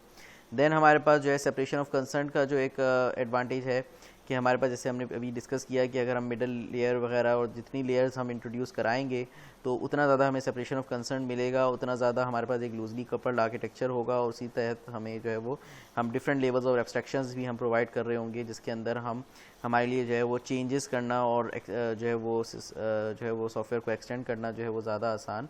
हो जाएगा। मज़ीद हमने देखा कि हमारे पास जो भी सिस्टम है इसको हम जो है वो जितने भी जो है वो डिफरेंट हम रिक्वेस्ट रोल्स पे और सर्विस रोल्स पे अगर हम डिवाइड हमें करना है तो वहाँ पे जो है वो क्लाइंट सर्वर आर्किटेक्चर जो है वो कंसिडर किया जाए। Next, interpreter based systems. तो इंटरप्रीटर बेस्ड सिस्टम्स हमारे पास वो सॉफ्टवेयर सिस्टम्स जो कि अलाउ करते हैं कि यूज़र्स जो हैं वो जो है वो ख़ुद से जो है कोई ना कोई स्क्रिप्ट्स, मैक्रोज या रूल्स जो हैं वो लिख सकें। तो वो सिस्टम्स, सॉफ्टवेयर सिस्टम्स हमारे पास जो है वो इंटरप्रीटर बेस्ड सिस्टम्स जो है वो कहलाते हैं। जैसे कि हमारे पास अगर हम माइक्रोसॉफ्ट एक्सेल की एग्जांपल लें तो माइक्रोसॉफ्ट एक्सेल में हम जो है वो डिफरेंट फार्मूलाज जो है वो इस्तेमाल कर सकते हैं। लेट सपोज़ वहाँ पे अगर हम देखें तो वहाँ पे हम सम का फार्मूला इस्तेमाल कर रहे हैं, ठीक है। तो उसके अलावा हमारे पास हम कुछ स्क्रिप्ट्स अगर हम देखें तो वहाँ पे हम जो है वो जो वीबी स्क्रिप्ट्स लिखी होती हैं वो स्क्रिप्ट्स के अंदर जाके हम चेंजेस कर सकते हैं, वो भी अपने हिसाब से कर सकते हैं। और स्क्रिप्ट्स के ही अगर हम देखें तो एक एक्सटेंडेड वर्जन है मैक्रोज, हम उसके अंदर अपने जो है वो मैक्रोज भी चाहें तो लिख सकते हैं। तो मैक्रोज हम देखें तो वो एक एवोल्यूशन है स्क्रिप्ट्स का, ठीक है। तो पहले हमारे पास सारा काम ज़्यादातर स्क्रिप्ट से ही हुआ करता था। यहाँ तक कि अगर हम फ्लैश की एनिमेशन वगैरह के ऊपर बात करें तो वहाँ पे भी जो है वो एक वेबसाइट के ऊपर तमाम जो है वो तमाम बटन्स वगैरह के ऊपर स्क्रिप्ट से सारा काम हो रहा होता था। जब एक्सेल में अगर हम देखें तो वहाँ पे मज़ीद मैक्रोज हैं, जो कि मैक्रोज जिसके अंदर हम जो है वो कीबोर्ड के जो है वो शॉर्टकट्स के ऊपर या जो है वो उन तमाम चीज़ों पे जो है वो कोई ना कोई चीज़ जो है वो रन हो रही होती है। तो यहाँ पे अगर हम देखें तो इंटरप्रीटर बेस्ड सिस्टम्स जो हैं उनकी मदद से हम जो है वो डिफरेंट जो है वो टास्क जो है परफॉर्म कर सकते हैं। लेट्स सपोज हम कुछ टास्क को ऑटोमेट कर सकते हैं, जैसे कि हम टास्क स्केड्यूल कर सकते हैं, ठीक है। रिपीटेटिव एक्शंस जो है वो परफॉर्म कर सकते हैं, या फिर कोई कॉम्प्लेक्स टास्क जो है हम परफॉर्म करवा सकते हैं मैक्रोस की मदद से, स्क्रिप्ट्स की मदद से। और रूल्स हम जैसे डिफाइन कर सकते हैं, जैसे एक्सेल में ही अगर हम देखें तो जो है वो कंडीशनल फॉर्मेटिंग और दूसरे हम कोई ना कोई रूल सेट कर रहे होते हैं। तो ये हमारे पास इंटरप्रीटर बेस्ड सिस्टम्स जो है वो कहला रहे होते हैं। तो हमारे पास इंटरप्रीटर्स की मदद से हमारे पास एंड यूज़र के पास भी ये सहूलत होती है कि वो कोई ना कोई फंक्शनैलिटी जो है वो सिस्टम में ऐड कर सके, और उसको जो है उसके बिहाइंड द सीन जो है उसकी इम्प्लीमेंटेशन का उसको ना पता हो। वो सिंपली जो भी स्क्रिप्ट्स मैक्रोज या रूल्स जो वो बना रहा है उससे जो है वो जो पहले से जो प्री एग्जिस्टिंग फंक्शनैलिटीज़ हैं उनकी जो लॉजिक है वो उसको जो है वो हिडन ही रहेगी, उसकी चीज़ों को वो एक्सेस नहीं कर पाएगा। तो यहाँ पे हमारे पास अगर हम देखें तो जो भी अगर हम देखें कि जो इंटरप्रीटर बेस्ड सिस्टम्स हैं तो वो जो इसका जो इंकरेजमेंट है वो ये है कि यूज़र्स जो हैं वो अपना कस्टमाइज जो है वो कुछ ना कुछ काम जो है वो परफॉर्म कर सकें। इंटरप्रीटर बेस्ड सिस्टम्स जो है मज़ीद जो है वो एक तो जैसे कि हमने डिस्कस किया कि जो है वो कस्टमाइजेशंस को जो है वो इनकरेज करना मकसद है। दूसरा अगर हम देखें तो इंटरप्रीटर बेस्ड सिस्टम्स के एडवांटेजेस में ये भी है कि इंटरप्रीटर बेस्ड सिस्टम के लिए जो है वो जो यूज़र है वो कोई भी अगर मैक्रोज वगैरह को जो भी वो डिफ़ाइन कर रहा है तो उसके लिए बाकायदा उसको कोई प्रोग्रामिंग लैंग्वेज का आना जो है वो ज़रूरी नहीं है। और उसके अलावा हमारे पास अगर हम देखें तो पोर्टेबिलिटी के हवाले से भी अगर हम देखें तो जहाँ पे हमें पोर्टेबिलिटी का कंसर्न हो तो वहाँ पे हम इंटरप्रीटर बेस्ड सिस्टम जो है वो इस्तेमाल कर रहे होते हैं। तो with the growth of virtual machines और virtual environments we can say कि जो इंटरप्रीटर बेस्ड सिस्टम्स हैं तो उनकी अहमियत जो है वो अच्छी खासी अहमियत है। इसी के साथ साथ अगर हम इसके डिसएडवांटेज की बात करें तो हमारे पास इंटरप्रीटर बेस जो इंटरप्रीटर्स हैं वो स्लो होते हैं, तो हमारे पास एक कंप्यूटर के लिए उसको एग्जीक्यूट करना जो है वो थोड़ा सा स्लो हो जाता है। तो ये एक ट्रेड ऑफ हमें करना पड़ता है कि हमें जो है वो एक फास्टर और जो है वो सॉफ्टवेयर सिस्टम चाहिए, या फिर हमें जो है वो एक पोर्टेबल जो है वो सॉफ्टवेयर सिस्टम चाहिए जो कि जिसमें हो सकता है कि कंप्यूटर जो है वो इंटरप्रेटेड कोड को जो है वो की एग्जीक्यूशन में थोड़ा सा जो है वो टाइम लगाए, या फिर हम कोई ना कोई इस तरह का काम कर सकते हैं कि जिसकी वजह से हम जो है वो एग्जीक्यूशन टाइम को जो है वो डिक्रीज़ कर सकें। तो जैसे कि हमारे पास एक एग्जांपल के तौर पे अगर हम डिस्कस करें तो जावा जैसे है, तो जावा एक लैंग्वेज है जो कि पोर्टेबल है, जो है वो डिफरेंट जो है वो डिफरेंट जो भी जावा प्रोग्राम्स हैं तो उनके लिए पोर्टेबिलिटी जो है वो हमारे पास जो है वो जावा में हमें JVM की मदद से मिलती है। तो उसके बारे में अगर हम डिस्कस करें तो जावा भी इंटरप्रीटर्स जो है वो इस्तेमाल कर रहा होता है। सबसे पहले जब हम जावा जो है वो जैसे ही हम किसी प्रोग्राम को कंपाइल करते हैं तो सबसे पहले जो है वो हमारे पास एक इंटरमीडिएट लैंग्वेज जो है वो जब ट्रांसलेट जैसे ही हम जो अगर हम देखें तो इंटरमीडिएट लैंग्वेज जो है वो में जो है वो ट्रांसलेट की जाती है। जो हमारे पास एक इंटरमीडिएट लैंग्वेज से मुराद हमारे पास एक किस्म की असेंबली जो है वो हमारे पास जनरेट हो जाती है। देन फिर हमारे पास जो JVM है, जावा वर्चुअल मशीन है, उसकी मदद से जो है वो हम जो है वो इंटरमीडिएट लैंग्वेज को मज़ीद एग्जीक्यूट करवाते हैं। तो यहाँ पे अगर हम देखें तो JVM है वो ऑप्टिमाइज़ कर रहा होता है हमारे पास जो तमाम इमीडिएट इंस्ट्रक्शंस हैं, ठीक है, और इन तमाम इमीडिएट इंस्ट्रक्शंस की वो फ्रीक्वेंसी को नोट कर रहा होता है, ठीक है, कि जो भी इंस्ट्रक्शंस जो है वो फ्रीक्वेंटली जो है वो एग्जीक्यूट की जा रही हैं। तो वो तमाम जो हम देखते हैं कि जो भी फ्रीक्वेंटली जो की जा रही हैं तो उनका जो है वो मशीन कोड जो है वो जनरेट होता है। अब यहाँ पे अगर हम देखें तो जो नेक्स्ट एग्जीक्यूशन जब होती है तो नेक्स्ट एग्जीक्यूशन में यही जो सेम इंटरमीडिएट इंस्ट्रक्शंस हैं तो JVM जो है वो with the help of lazy linking जो है वो इस प्रीवियस मशीन कोड को जो है वो ट्रांसलेशन को जो है वो पॉइंट कर लेता है। और फिर यहाँ पे जो इंस्ट्रक्शन है हमारे पास जो इंस्ट्रक्शंस जो कि जो फ्रिक्वेंटली यूज़ नहीं हो रही उसको जो है वो JVM जो है वो इंटरप्रीटर्स की मदद से जो है वो एग्जीक्यूट करता है। तो ये इंटरप्रीटर को इस्तेमाल करने की वजह से ही जो हमारे पास हम कह सकते हैं कि जो है हमारे पास जो है वो JVM जो है वो एक पोर्टेबिलिटी प्रोवाइड करता है जावा प्रोग्राम्स को, कि जिसकी मदद से जो है वो हम डिफरेंट ऑपरेटिंग इन्वायरमेंट्स के ऊपर जो है वो इसको रन कर पा रहे होते हैं। बाकी मज़ीद जैसे कि हमने डिस्कस किया कि हमारे पास जो जिस तरीके से कि हमारे पास जो ओल्ड इंस्ट्रक्शंस हैं जो कि हम बार बार फ्रिक्वेंटली जो है हम एग्जीक्यूट कर रहे हैं तो वो उनको जो है वो किस तरीके से डील किया जाता है, और जो नई इंस्ट्रक्शंस हैं तो उनको खाली जो है JVM जो है इंटरप्रीटर्स की मदद से जो है वो देख रहा होता है। तो यहाँ पे अगर हम देखें तो इस तरीके से जो है वो एग्जीक्यूशन टाइम को जो है वो डिक्रीज़ किया जा रहा होता है। तो जिस तरीके से हमने देखा कि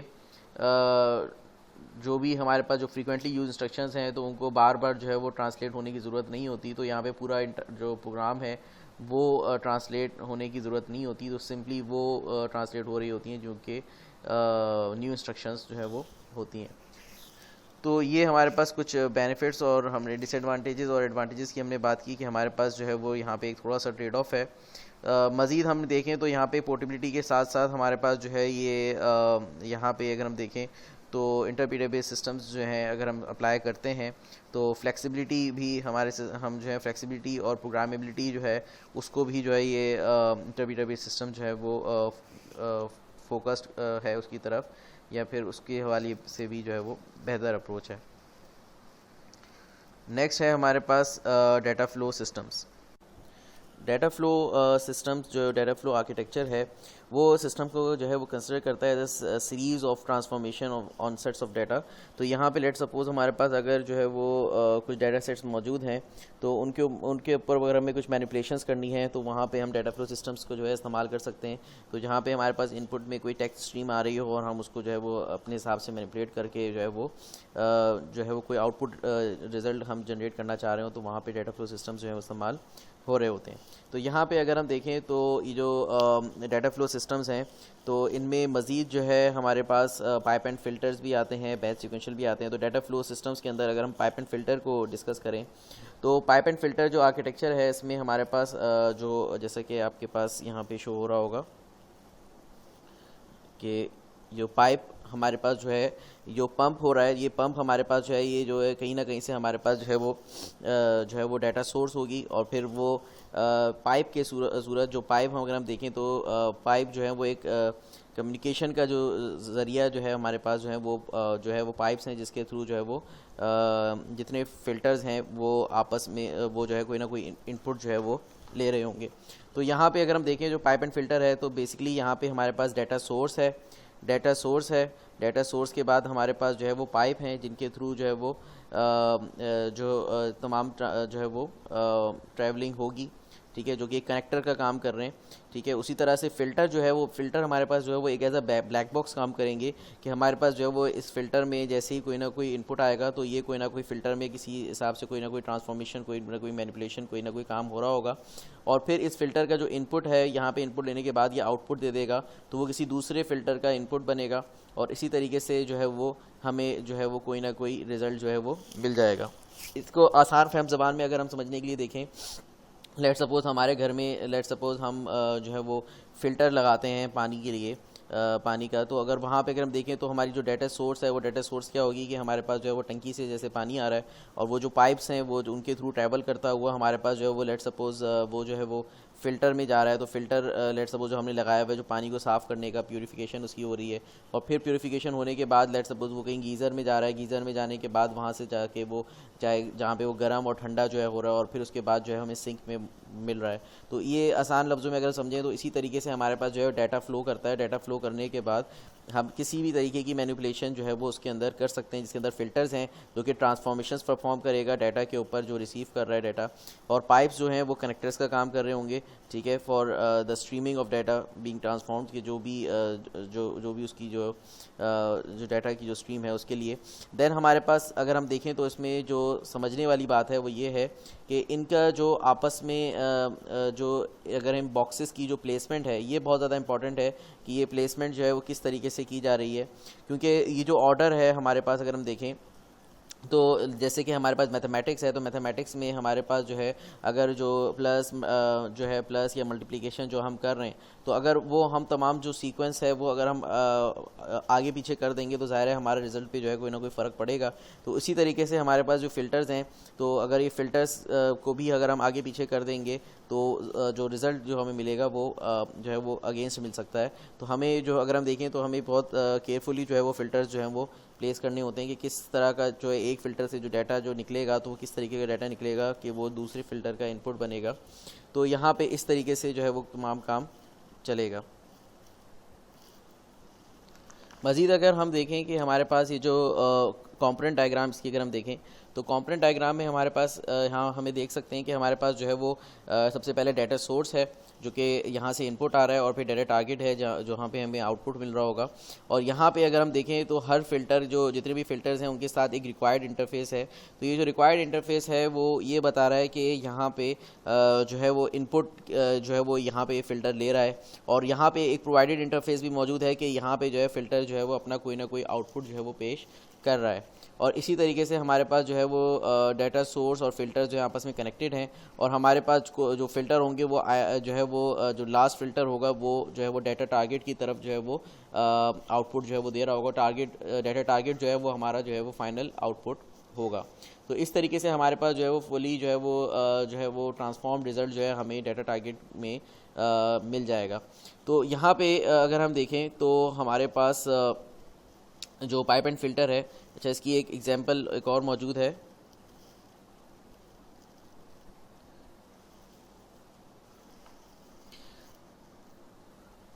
कि यहाँ पे लेट सपोज अगर हम एग्जांपल को देखें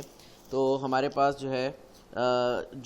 सबसे पहले हमारे पास डाटा टारगेट, हमारे पास डाटा कहाँ से आ रहा है, इनवॉइस से आ रहा है, और यहाँ पे एक फ़िल्टर अप्लाई हुआ हुआ है रीड इशूड इनवॉइसेस। तो फिर यहाँ पे पेमेंट का फ़िल्टर पेमेंट्स की जो डाटा है वो हमारे पास यहाँ से आ रहा है, ठीक है, आइडेंटिफाई पेमेंट्स। और यहाँ पे जो पेमेंट्स आइडेंटिफाई हो रहे हैं उसका एक इनपुट हमें यहाँ से आ रहा है, और दूसरा जो अगर हम देखें तो रीड इशूड इनवॉइस, तो उस फिल्टर के बाद जो है वो उससे भी हमें एक इनपुट आ रहा है। एंड देन हमारे पास फिर कुछ फिल्टर्स अप्लाई हुए हैं, और हमारे पास जो डाटा टारगेट है फिर वो हमारे पास कुछ जो है वो रिसिप्ट्स की सूरत में या रिमाइंडर्स की सूरत में हमें जो है वो कोई ना कोई रिजल्ट जो है वो मिल रहा है, ठीक है, कि हमारे पास जो आइडेंटिफाई पेमेंट्स है, उसके बाद find payments due, issue payments reminder, और फिर यहाँ पे आखिर में जो है हमें रिमाइंडर जो है वो डाटा टारगेट में मिल रहा है। देन यहाँ पे अगर हम देखें तो इशू रिसिप्ट्स, कि अगर जो है आइडेंटिफाई पेमेंट्स और पेमेंट्स जो है वो अगर कर दी गई हैं तो उसकी जो रिसिप्ट है वो रिसिप्ट हमें एज अ डाटा टारगेट जो है वो मिल रही है। तो यहाँ पे अगर हम इसके मज़ीद एडवांटेजेस और डिसएडवांटेजेस की अगर हम बात करें तो एडवांटेज में हमारे पास जैसे कि है ensure loose and flexible coupling of components, कि हमारे पास यहाँ पे जो है वो लूजली कपल्ड आर्किटेक्चर है, ठीक है, जितने भी फिल्टर्स हैं हम इजीली रीयूजेबल हैं, हम रीयूजेबिलिटी का फैक्टर भी है, ठीक है। तो यहाँ पे अगर हम देखें तो हर फिल्टर की किसी फ़िल्टर की दूसरे फ़िल्टर पे इस तरह की डिपेंडेंसी नहीं है कि एक फ़िल्टर में अगर हम चेंज करते हैं तो जो है उसका असर जो है वो डायरेक्टली दूसरे पे जाता है। तो हम फ़िल्टर्स जो हैं वो फ्लेक्सिबल है कि हम जो है कोई और फ़िल्टर जो है वहाँ पे ईज़िली जो है एक फ़िल्टर को हटा के दूसरे फ़िल्टर को हम रिप्लेस जो है वो कर सकते हैं। तो यहाँ पे हमारे पास एक तो लूज़ एंड फ्लेक्सिबल कपलिंग है कंपोनेंट्स की दरमियान, ठीक है। तो हर जो भी फ़िल्टर है वो अपना इंडिपेंडेंटली रन करता है, उसका जो भी एडिशन सब्ट्रैक्शन या जो भी वो परफॉर्म कर रहा है, कोई भी ट्रांसफॉर्मेशन परफॉर्म कर रहा है, तो हर फ़िल्टर जो है वो इंडिविजुअली अपनी अपनी जो है वो ट्रांसफॉर्मेशन परफॉर्म कर रहा होगा। अच्छा, यहाँ पे अगर हम देखें तो जैसे हमने कहा कि फ़िल्टर जो है वो एज अ ब्लैक बॉक्स काम कर रहे हैं, तो यहाँ पे हमें जो भी हमारे पास जो भी फ़िल्टर्स जो दूसरे फ़िल्टर से अटैच हैं उन्हें एक दूसरे के इनर वर्किंग्स की जो है वो फ़िक्र नहीं होनी चाहिए, या फिर जो यूज़र है उसको भी जो है वो किसी फ़िल्टर की इनर वर्किंग का जो है वो जानना ज़रूरी नहीं है, और उसके बग़ैर ही जो है वो हम तमाम काम जो है वो हो सकेगा। देन हमारे पास जैसे कि हमने डिस्कस किया कि रीयूजेबिलिटी को हम यही फ़िल्टर जो है वो मल्टीपल टाइम्स जो है वो डिफरेंट सिस्टम्स में जो है वो रीयूज़ कर सकते हैं। कोई एक फ़िल्टर है, हमें मालूम है कि उसके ऊपर जब इनपुट दिया जाएगा तो वो क्या रिज़ल्ट जो है वो किस तरह की ट्रांसफॉर्मेशन वो करता है, तो वो अपनी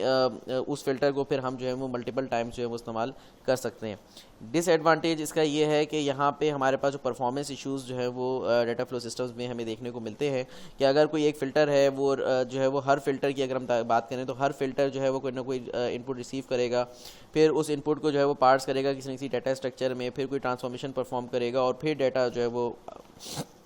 वो आउटपुट की शक्ल में जो है वो पेश करेगा। तो यहाँ पे क्योंकि हर फिल्टर को ये काम करना है तो यहाँ पे हम कह सकते हैं it's a lot of overhead, जो कि जिसकी वजह से हमें जो परफॉर्मेंस है, जो सिस्टम की जो परफॉर्मेंस है वो बहुत ज़्यादा बैडली अफेक्ट हो सकती है कि जितने ज़्यादा हम फिल्टर्स ऐड करेंगे उतना ज़्यादा परफॉर्मेंस जो है वो बैड होती चली जाएगी। तो यहाँ पे अगर हम देखें तो फ़िल्टर्स जो है वो मज़ीद अगर हम देखें तो किसी एक फ़िल्टर पे अगर जो है वो मैसिव अमाउंट ऑफ डाटा अगर आ रहा है तो जो उसके आगे वाले फ़िल्टर्स हैं वो जो है वो हॉल्ट रहेंगे, वो वेट पे रहेंगे कि जब तक जो है वो प्रीवियस फ़िल्टर का आउटपुट जनरेट नहीं होगा तब तक ये जो नेक्स्ट फ़िल्टर है वो अपना काम शुरू नहीं करेगा। तो यहाँ पे ये भी एक जो है इसके डिसएडवांटेज में शामिल है। तो यहाँ पे अगर हम देखें तो ये जो आर्किटेक्चर है ये इंटरेक्टिव एप्लीकेशंस के लिए नहीं है। तो वहाँ पे जहाँ पे कोई इंटरेक्टिव एप्लीकेशंस हो जिसके अंदर जो डाटा है बहुत फ्रीक्वेंटली आ रहा हो, इनपुट बहुत फ्रीक्वेंटली आ रहा हो, तो वहाँ पे रैपिड रिस्पॉन्सेज जहाँ पे रिक्वायर्ड हों तो वहाँ पे हमारे पास ये आर्किटेक्चर जो है वो सूटेबल नहीं होगा। तो जहाँ पे डाटा ट्रांसफ़र बहुत ज़्यादा तेज़ी से हो तो वहाँ पे हम इस चीज़ को अप्लाई ना करें। तो हमारे पास कहीं ना कहीं हमारे पास अगर हम देखें तो इसकी जो पाइप एंड फिल्टर आर्किटेक्चर की जो पॉपुलर जो एग्जांपल हो सकती है वो Unix operating system for text based utilities, तो वो हमारे पास एग्जांपल हो सकती है। दूसरा हमने देखा कि हमारे पास जो है वो जहाँ पे कुछ डाटा सेट्स हैं जहाँ पे हमें जो है वो डिफरेंट मैनिपुलेशंस परफॉर्म करनी है किसी सिस्टम में, तो वहाँ पे पाइप एंड फिल्टर आर्किटेक्चर जो है वो एक अच्छी चॉइस है। इम्प्लिसिट इन्वोकेशन सिस्टम्स, तो इम्प्लिसिट इन्वोकेशन सिस्टम्स में हमारे पास जो जितने भी फंक्शंस हैं वो आपस में डायरेक्टली कम्युनिकेट नहीं कर रहे होते, बल्कि वो तमाम जो है वो किसी न किसी इवेंट बस से जो है वो कनेक्टेड होते हैं, जिसके थ्रू जो है उन तक कोई ना कोई इनपुट जो है वो पहुंचाया जा रहा होता है। तो इम्प्लिसिट इन्वोकेशन सिस्टम्स में हमारे पास दो किस्म के हम सिस्टम्स को डिस्कस करेंगे, दो किस्म के आर्किटेक्चर स्टाइल्स को डिस्कस करेंगे। एक है इवेंट बेस्ड आर्किटेक्चर स्टाइल और दूसरा पब्लिशर सब्सक्राइबर आर्किटेक्चर स्टाइल। तो जो इवेंट बेस्ड आर्किटेक्चर स्टाइल है वो वो बहुत हद तक जो है वो डिपेंड करता है या फिर वो जो इवेंट बेस्ड आर्किटेक्चर स्टाइल है वो लिया गया है इवेंट ड्रिवन प्रोग्रामिंग पैराडाइम से। तो यहाँ पे हमारे पास जो है वो इवेंट्स पे चीज़ें डिपेंडेंट होती हैं, इवेंट्स के थ्रू ही सिग्नल्स जो है प्रोवाइड किए जा रहे होते हैं, यूज़र को इनपुट मैसेजेस प्रोवाइड किए जा रहे होते हैं और एक फंक्शन को दूसरे फंक्शन से जो है वो बात कराई जा रही होती है। अब यहाँ पे हमारे पास जो इवेंट जनरेटर्स हैं उनका काम जैसे कि इवेंट्स को सेंड करना है और इवेंट कंज्यूमर्स का जो है वो इवेंट्स को रिसीव करना है और उनको प्रोसेस करना है जो है वो उनका काम है। अब यहाँ पे जो हमारे पास जो इवेंट बेस्ड सिस्टम्स हैं उसमें जो एक फंक्शन है वो इवेंट कंज्यूमर हो सकता है और एट द सेम टाइम वो इवेंट जनरेटर भी हो सकता है। तो यहाँ पे अगर हम देखें तो लेट सपोज अगर हम एक एग्जांपल के तौर पे हम देखें तो कोई भी अगर फाइल है या कोई भी इस तरह के मैकेनिज़्म है, लेट सपोज अगर गूगल शीट है या कोई भी इस तरह का काम है जिसमें जिसको जो कि मल्टीपल लोगों में जो है वो शेयर हुई हुई है कोई चीज़, तो वहाँ पे अगर कोई एक लेट सपोज कोई एक यूज़र है, ठीक है, जो कि कोई भी चीज़ कमिट करता है, तो अगर वो कोई भी चेंजेस कर रहा है तो उस टाइम तक वो जो है या कंज्यूम कर रहा है चीज़ों को, जो बनी बनाई चीज़ है किसी और ने कोई चीज़ कमिट की और वो उस चीज़ पे एडिटिंग कर रहा है तो वो कंज्यूमर है। मगर जैसे ही वो अपनी चीज़ को कमिट करता है तो वो अब एक इवेंट जनरेट कर रहा है कि हाँ मेरी तरफ से जो है चीज़ फाइनलाइज हो गई। अब वो कमिट की हुई चीज़ जो है वो बाकी दूसरे जितने भी यूज़र्स होंगे उनके पास तक पहुंच जाएगी और फिर जो कंज्यूम कर रहे होंगे फिर वो कंज्यूम करने के बाद अपने हिसाब से कुछ भी प्रोसेसिंग करके फिर वो कमिट करेंगे तो वो भी फिर दोबारा से इवेंट जनरेटर बन जाएंगे। तो इसी तरीके से यहाँ पे एक ही फंक्शन जो है वो दोनों तरीके से जो है वो काम कर रहा होता है, इवेंट जनरेटर के थ्रू भी और इवेंट कंज्यूमर के थ्रू भी। और दूसरा इस इवेंट बेस्ड आर्किटेक्चर स्टाइल्स में जैसे कि हमने देखा कि फंक्शंस जो हैं वो एक्सप्लिसिटली कॉल नहीं होंगे, ठीक है, उनको जो है एक्सप्लिसिटली जो है वो कॉल नहीं किया जाएगा। जबकि यहाँ पे हमारे पास जो है वो इम्प्लिसिट इन्वोकेशन होगी। इम्प्लिसिट इन्वोकेशन से मुराद ये है कि जितनी भी कम्युनिकेशन है तमाम फंक्शंस के दरमियान वो जो है वो इवेंट बस के थ्रू हो रही होगी। तो all the communication is mediated through the event बस, ठीक है। तो वो इवेंट बस के थ्रू जो है वो सारी चीज़ें जो है वो हो रही होंगी। तो एक मीडिएटर के तौर पे काम कर रहा होगा इवेंट बस। तो इवेंट बस हमारे पास यहाँ पे एक कनेक्टर है, ठीक है, between all the event generators and consumers in the system. तो जितने भी हमारे पास इवेंट कंज्यूमर्स हैं, इवेंट जनरेटर्स हैं, तो उनके दरमियान एक कनेक्टर है इवेंट बस। तो इस स्ट्रक्चर को, एक ओवरऑल जो इवेंट बेस्ड आर्किटेक्चर स्टाइल का जो स्ट्रक्चर है उसको अचीव करने के लिए हमारे पास अगर हम देखें तो जितने भी जो भी हमारे पास इवेंट जनरेटर हैं, इवेंट कंज्यूमर हैं, तो उनको जो है वो इवेंट बस के साथ जो है वो बाउंड होना जो है वो ज़रूरी है। तो इसका मकसद ये हुआ कि हमारे पास जितने भी इवेंट कंज्यूमर्स होंगे वो पहले अपने आप को रजिस्टर करवाएंगे इवेंट बस से कि उनको किस तरह के जो है वो इवेंट्स जो है वो नोटिफाई किए जाने हैं, और ताकि वो जैसे जैसे कोई चेंज अगर हो या कोई इवेंट अगर हो तो कोई भी इवेंट अगर हो तो वो जो इवेंट बस है फिर वो सर्टेन इवेंट्स ही जो है वो इवेंट कंज्यूमर्स तक जो है वो पहुँचाए। तो जैसे ही इवेंट बस कोई इवेंट डायरेक्ट करेगा तो वो तमाम जो भी इवेंट जो उन्होंने रजिस्टर करवाए हुए होंगे इवेंट कंज्यूमर्स ने, वो तमाम जो है वो अप्रोप्रिएट इवेंट कंज्यूमर्स को जो है वो सेंड कर दिए जाएंगे। इसकी एक छोटी सी एग्जांपल अगर मैं दूं तो जैसे कि अभी अक्सर आप देखें तो अगर आप किसी फूड चेन या किसी मॉल वगैरह में जैसे दाखिल होते हैं तो अक्सर आपके पास जो है वो हो सकता है कि आपके पास जो है फौरी तौर पे मोबाइल पे कोई मैसेज आ जाता हो डिस्काउंट ऑफर्स का और तमाम चीज़ों का। तो इस तरह का अगर हम देखें तो अगर कोई इस तरह का सिस्टम है कि जो शॉपकीपर्स हैं उन्होंने जो है वो कोई भी बीकन डिवाइस रखी हुई है, वो बीकन डिवाइस क्या कर रही है कि वो बीकन डिवाइस देख रही है कि एक ख़ास रेडियस में अगर आपने लेट्स सपोज एक डिस्काउंट की कोई एप्लीकेशन की हुई है, उस डिस्काउंट की एप्लीकेशन में हो क्या रहा है कि वो डिस्काउंट की एप्लीकेशन में आपने बता दिया कि भाई मुझे क्लॉथिंग के हिसाब से या फूड के हिसाब से मुझे जो है वो आपने इवेंट बता दिया कि भाई ये इवेंट होने। अब आप क्या करेंगे कि अब डिफरेंट शॉपकीपर्स होंगे जिन्होंने वो बीकन डिवाइस एक ख़रीदी हुई होगी और उसमें जो है वो उन्होंने बताया हुआ होगा कि भाई अगर इतने रेडियस में कोई भी इस एप्लीकेशन का यूज़र आएगा तो वो उसको जो है वो ये फला मैसेज जो है वो पहुंच जाए। अब वो शॉपकीपर अपने हिसाब से कोई भी मैसेज जो है वो रख सकता है। तो यहाँ पे हमारे पास लेट सपोज अगर एक शॉपकीपर है, ठीक है, अब यहाँ पे हमारे पास जो शॉपकीपर है कोई भी मैसेज जो है वो सेट कर रहा है, तो आप जैसे ही उस रेडियस में दाखिल हुए अपनी एप्लीकेशन के साथ, तो वो हुआ क्या कि वो फौरी तौर पे जो है वहाँ पे एक इवेंट जनरेट होगा कि हाँ एक यूज़र जो है वो एक रेडियस में आ चुका है, ठीक है, मॉल में दाखिल हो चुका है, और जिस शॉपकीपर के पास जो है वो बीकन डिवाइस होगी और उसने एक ख़ास मैसेज सेट किया हुआ होगा तो वो जो है वो एक दूसरे यूज़र के पास जो है वो पहुंच जाएगी। और इसी तरीके से अगर नंबर ऑफ़ यूज़र्स जो है वो लिमिटेड हैं तो वहाँ पे हमारे पास एक मसला हो सकता है कि वहाँ पे एक रेस कंडीशन पैदा हो जाए कि किसके पास पहले जाएगा किसके पास बाद में जाएगा। तो वहाँ पे अगर हमें एक के पास जब चीज़ चले पहुँच जाएगी तो उसके बाद फिर दूसरे के पास जो है जा पाएगी, अगर नंबर ऑफ़ अगर हम देखें तो अगर लिमिटेड नंबर ऑफ़ यूज़र्स के लिए वो जो है वो टारगेट कर रही होगी वो डिवाइस। तो यहाँ पे एक छोटी सी एग्जांपल है, मगर इसके अलावा जो उसकी अच्छी एग्जांपल है इवेंट बेस्ड सिस्टम की वो हमारे पास गूगल शीट्स की ही है कि वहाँ पे हमारे पास जो है अगर हम देखें तो वहाँ पे जो भी कोई चीज़ कमेंट हो रही है तो वहीं पे जो है वो एक कंज्यूमर ही जो है वो इवेंट जनरेटर भी बन जाता है। तो वो एक ज़्यादा बेहतर एग्जांपल जो है वो हो सकती है। तो यहाँ पे अगर हम देखें तो जो इस इवेंट बस का जो क्रिटिकल पार्ट है वो हमारे पास यहाँ पे अगर हम देखें तो ग्रैनुलर लेवल पे तो यहाँ पे ऑब्जर्वर डिज़ाइन पैटर्न जो है वो फॉलो हो रहा होगा, जो कि टोटली जो है वो जो कि ऑब्जर्व करता रहेगा किसी न किसी इवेंट को कि कोई इवेंट जैसे ही अगर हो तो वो फौरी तौर पे जो है वो इवेंट कंज्यूमर्स को जो है वो इन्फॉर्मेशन जो भी उनको चाहिए, जो भी उन्होंने रजिस्टर कराई हुई है वो चीज़ जो है वो उनको डिलीवर हो जाएगी। तो यहाँ पे हमारे पास जो एक और जो मकसद है इवेंट बस को जो है वो शामिल करने का वो ये कि ये क्या कर रहा होगा, have a main loop that continuously lessons for events. तो यहाँ पे एक मेन लूप चल रहा होगा जो कि मुस्तकिल जो है वो इवेंट्स के लिए जो है वो देख रहा होगा कि कोई इवेंट जो है वो अकर हो, और जैसे ही कोई इवेंट अकर होगा तो जाहिर सी बात है फिर क्या होगा, तो वहाँ पे हमारे पास जो है वो तमाम इवेंट कंज्यूमर्स को जो है नोटिफाई कर दिया जाएगा और फिर जैसे ही वो कंज्यूमर नोटिफाई हो जाएगा तो फिर उससे बाद जो है वो जाके फिर दूसरे अदर फंक्शन पे जाएगी, फिर दूसरे फंक्शंस को जो है नोटिफाई किया जाएगा। इस तरह से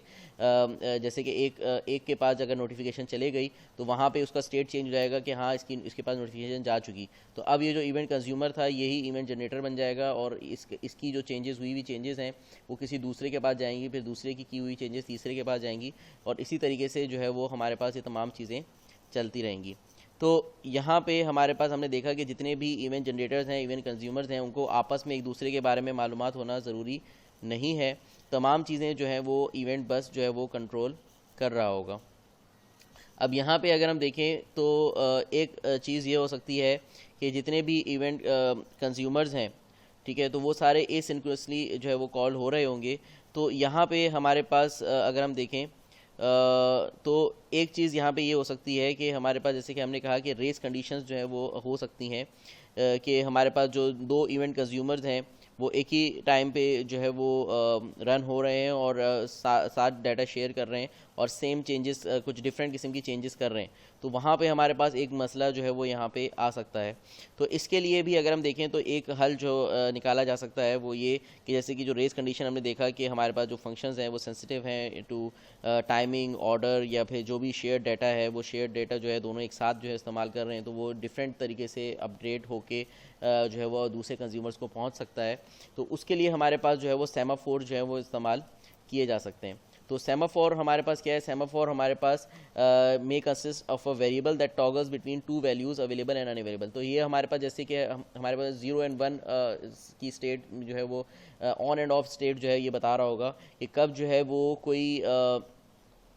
कोई हमारे पास जो है वो लेट सपोज अवेलेबिलिटी है या नहीं है। तो लेट सपोज अगर एक इवेंट कंज्यूम कोई कर रहा है, ठीक है, तो वो अभी तक उसकी जो है वो क्या होगा कि वो लेट सपोज अनअवेलेबल है। जैसे ही वो चेंजेस करके कमिट करता है तो कमिट करने के बाद वो चीज़ जो है वो दूसरों को अवेलेबल होगी। तो ऐसा नहीं होगा कि वो एक बंदा चेंजेस करता जा रहा है और साथ ही साथ जो है वो दूसरे को वो चीज़ अवेलेबल हो रही है। तो इस सिचुएशन में जो है वो थोड़ा सा जो है वो कुछ ना कुछ कन्फ्यूजन जो है वो पैदा हो सकती हैं। तो यहाँ पे जो सेमाफोर है, ये सेमाफोर हमारे पास जो है वो एक तरीके का वेरिएबल या फिर हम कह सकते हैं एब्स्ट्रैक्ट डेटा टाइप होगी, जो कि जैसे हमने कहा कि दो वैल्यूज़ के दरमियान जो है वो टॉगल कर रही होगी, दैट इज़ अवेलेबल और अनअवेलेबल। तो अवेलेबल इंडिकेट कर रहा होगा कि जो शेयर डाटा है वो अभी यूज़ में नहीं है, और अनअवेलेबल जो है वो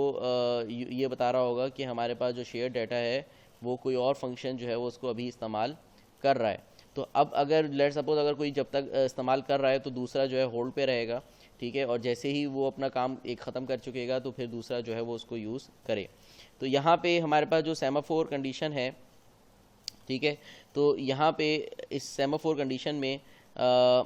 हमारे पास जो एक स्पेशल फंक्शन इसका होगा वो ये चेक करना होगा कि जो भी अवेलेबिलिटी और नॉन अवेलेबिलिटी है। तो इसकी एग्जांपल अगर हम देखें तो आसान अल्फाज में समझने के लिए, तो जैसे कि हमारे पास जो कॉमन रूम्स होते हैं, तो कॉमन रूम्स या फिर अगर जो हमारे पास जो चेंजिंग रूम्स वगैरह होते हैं, तो वहाँ पे अगर आप देखें तो जो डोर होते हैं उनका डोर लॉक इस तरह का होता है कि जिसमें अगर कोई अंदर जाके अगर कोई जैसी डोर लॉक करता है तो बाहर एक जो है वो एक टॉगल जो है वो क्रिएट हो जाता है कि जिसमें लिखा हुआ आ रहा होता है कि रूम इन यूज़, और रेड किसी कलर में लिखा हुआ आ रहा होता है, रेड कलर का बैकग्राउंड होता है। तो उसी तरीके से जैसे ही कोई अंदर से जो है डोर अनलॉक करके बाहर निकलता है तो और दरवाज़ा भेड़ देता है, तो वो फिर जो उसका जो स्टेटस है वो चेंज होके जो है वो नॉट इन यूज़ या कोई इस तरह का स्टेटस चले जाता है कि जिसमें दूसरे को पता लगता है कि हाँ अभी ये रूम अवेलेबल है। तो इसी तरीके से हमारे पास जो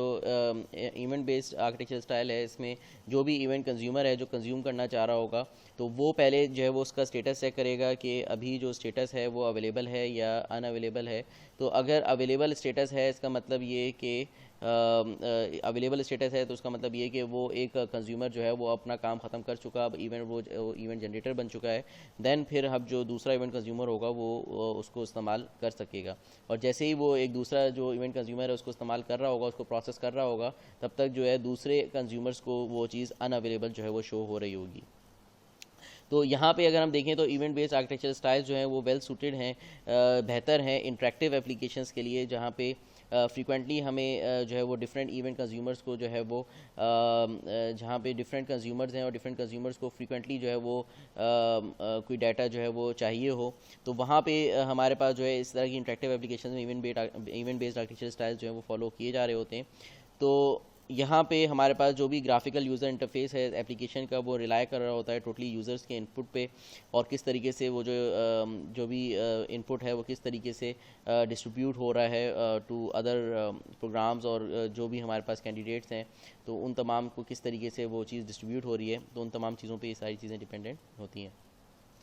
फिर हमारे पास जो दूसरा है पब्लिशर सब्सक्राइबर। तो इस पब्लिशर सब्सक्राइबर में थोड़ा सा चेंज हमारे पास क्या है, इवेंट बेस्ड, और इसके अंदर अगर हम डिफ्रेंशिएट करें तो सिर्फ थोड़ा सा डिफरेंस है वो ये कि हमारे पास जो यहाँ पे पब्लिशर सब्सक्राइबर में जो पब्लिशर है वो इवेंट जनरेटर है, और सब्सक्राइबर जो है वो हमारे पास इवेंट कंज्यूमर है। तो यहाँ पे हमारे पास जो भी हमारे पास जो सब्सक्राइबर हैं वो सब्सक्राइब करेंगे कि भाई हमें किस तरह की जो है वो नोटिफिकेशंस या किस तरह की चीज़ें हमें जो है वो वसूल होनी चाहिए। और यहाँ पे हमारे पास जो सब्सक्राइबर हैं वो कोई इवेंट जनरेटर वाला काम नहीं करेगा। तो सिंपल एक पब्लिशर होगा तो एक ही किस्म का मैसेज होगा, और वो हमारे पास जो है वो डिस्पैच होगा तमाम सब्सक्राइबर्स को, और हर सब्सक्राइबर के पास एक अपनी कॉपी होगी उस अपनी जो भी चीज़ वो रिसीव कर रहे हैं तो उसकी एक अपनी कॉपी इनके पास मौजूद होगी। तो इनका आपस में भी कोई रिलेशन नहीं होगा। तो ये हाईली लूजली कपल्ड आर्किटेक्चर है, तो जिसमें ये फंक्शंस बिल्कुल भी आपस में किसी में डिपेंडेंट नहीं है। और दूसरा ये कि पब्लिशर जो है वो वही एक इवेंट जनरेटर रहेगा, कोई इवेंट कंज्यूमर इवेंट जनरेटर नहीं बन सकेगा। जबकि इवेंट बेस्ड सिस्टम में हम ये कह रहे हैं कि जो इवेंट कंज्यूमर है वही इवेंट जनरेटर बन सकता है, ठीक है। वो कोई चेंजेस करेगा, वो चेंजेस करके वो जो चेंजेस करेगा वही तमाम दूसरे फंक्शंस को भी वो चीज़ मिल रही होगी। तो ये इवेंट बेस्ड में हो रहा होगा। जबकि पब्लिशर सब्सक्राइबर की जो एग्जांपल है वो बेस्ट सूटेबल है, जो कि हम एसएमएस जो है वो सब्सक्राइब कर रहे होते हैं, या फिर लेट सपोज हम ईमेल सब्सक्राइब कर रहे होते हैं, आरएसएस फीड जो है हम सब्सक्राइब कर रहे होते हैं। तो वहाँ पे जो है पब्लिशर सब्सक्राइबर जो है वो बहुत ज़्यादा इस्तेमाल हो रहा होता है, और वहाँ पे हम जो है वो पब्लिशर सब्सक्राइबर जो है वो इस्तेमाल कर सकते हैं, या उसकी एक अच्छी एग्जाम्पल है। Process control systems. तो प्रोसेस कंट्रोल सिस्टम्स हमारे पास वहाँ पे इस्तेमाल होते हैं जहाँ पे हम अपने काम को जो है ज़्यादा एफिशिएंट या सेफ़ जो है बनाना चाह रहे होते हैं, जिसमें नॉर्मली जो है हमारे पास फीडबैक लूप सिस्टम्स जो है वो प्रोसेस कंट्रोल सिस्टम्स में आते हैं। तो जैसे कि हमारे पास जैसे आईओटी डिवाइसेस में भी आपने देखा होगा कि जितनी आईओटी डिवाइसेस हैं उनमें ये टर्म्स जो है वो जो कंपोनेंट्स होते हैं, सेंसर्स, कंट्रोलर्स, एक्चुएटर्स, प्रोसेस, तो यही हमारे पास फीडबैक लूप सिस्टम में भी जो है वो इस्तेमाल हो रहे होते हैं। तो जो सेंसर है उसका काम होता है मॉनिटर करना कि जो भी, जैसे कि हमारे पास अगर हम अपनी एग्जांपल लें कि हम आपस में जो लोग हैं वो जो कम्युनिकेशन कर पा रहे होते हैं, तो वो हमारे पास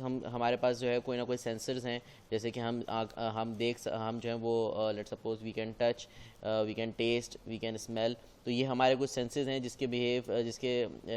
बिहाफ पे हम जो है कोई ना कोई हमारे कोई लॉजिक दिमाग में बनती है, और हम उसके हिसाब से कोई ना कोई प्रोसेस परफॉर्म करते हैं। लेट सपोज अगर हम आग या किसी गर्म चीज़ को हाथ लगाते हैं तो हम सेंस करते हैं कि कोई चीज़ गर्म है, हमारे एक लॉजिक क्रिएट होती है, उस लॉजिक के तहत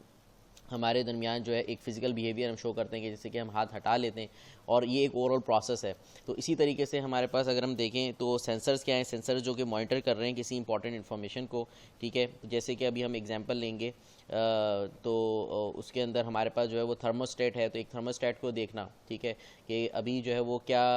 टेम्परेचर चल रहा है, ठीक है, तो ये सेंस करना, ठीक है। तो ये हमारे पास सेंसर्स का काम है कि वो इसको सेंस कर रहे होंगे। देन कंट्रोलर जो है वो कोई ना कोई लॉजिक को देख रहा होगा जो कि सॉफ्टवेयर में हमने इंट्रोड्यूस करी होगी। तो यहाँ पे हमारे पास ये एक ओवरऑल अगर हम देखें तो ये एक मेन चीज़ है जिसके अंदर हम कोई ना कोई लॉजिक क्रिएट कर रहे होंगे, ठीक है, जो कि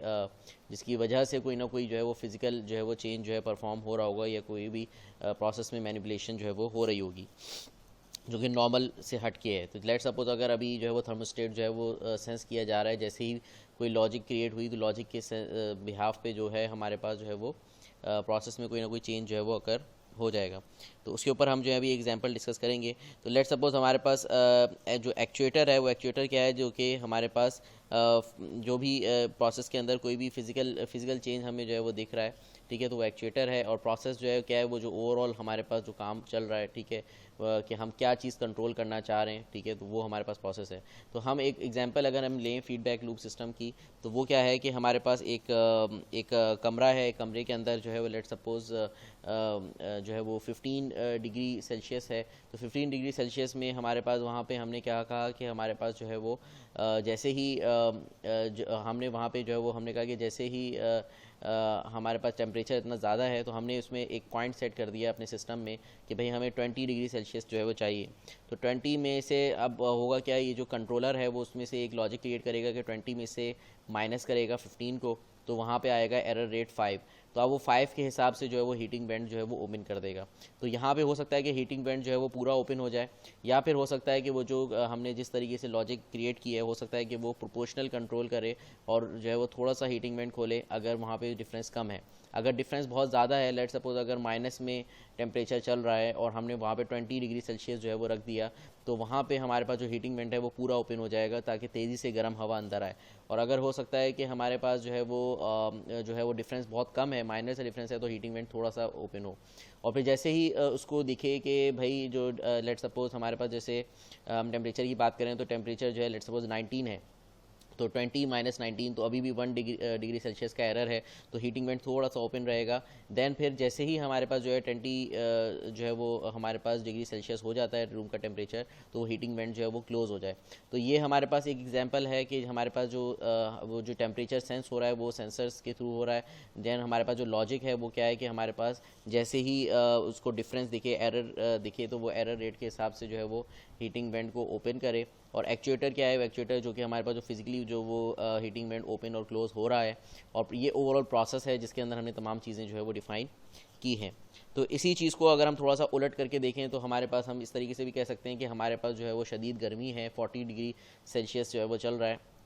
तो 40 डिग्री के उस पर आपने जो है 20 डिग्री जो है वो सेट कर दिया, तो अब जो आपका एयर कंडीशनर है, वो एयर कंडीशनर जो है वो अपना जो टेम्परेचर है उसी तरीके से कम ज़्यादा करेगा। लेट सपोज उसने देखा कि 40 और 20 में बहुत ज़्यादा डिफरेंस है, तो उसने 16 पे जो है वो अपने आप को चलाना शुरू कर दिया और जो है वो उसने कंट्रोल करना शुरू किया। और जैसे जैसे उसने देखा कि भाई आपके पास जो है वो लेट सपोज आपका जो टेम्परेचर है वो अब लेट सपोज 40 से गिर के 40 से जो है वो कम होके अब तकरीबन 28 तक पहुंच चुका है या 25 तक पहुंच चुका है, और आपने 20 सेट किया हुआ है, तो 25 और 5 में जो है वो डिफरेंस जो है वो कम है, तो वो उस हिसाब से जो है वो अपना जो टेम्परेचर है हो सकता है 16 से जो है वो 20 पे ले जाए, फिर 21 पे ले जाए, 20 जो है वो 20 पे ले जाए, और 20 से फिर जो है वो नॉर्मली जो है वो आपका जो है वो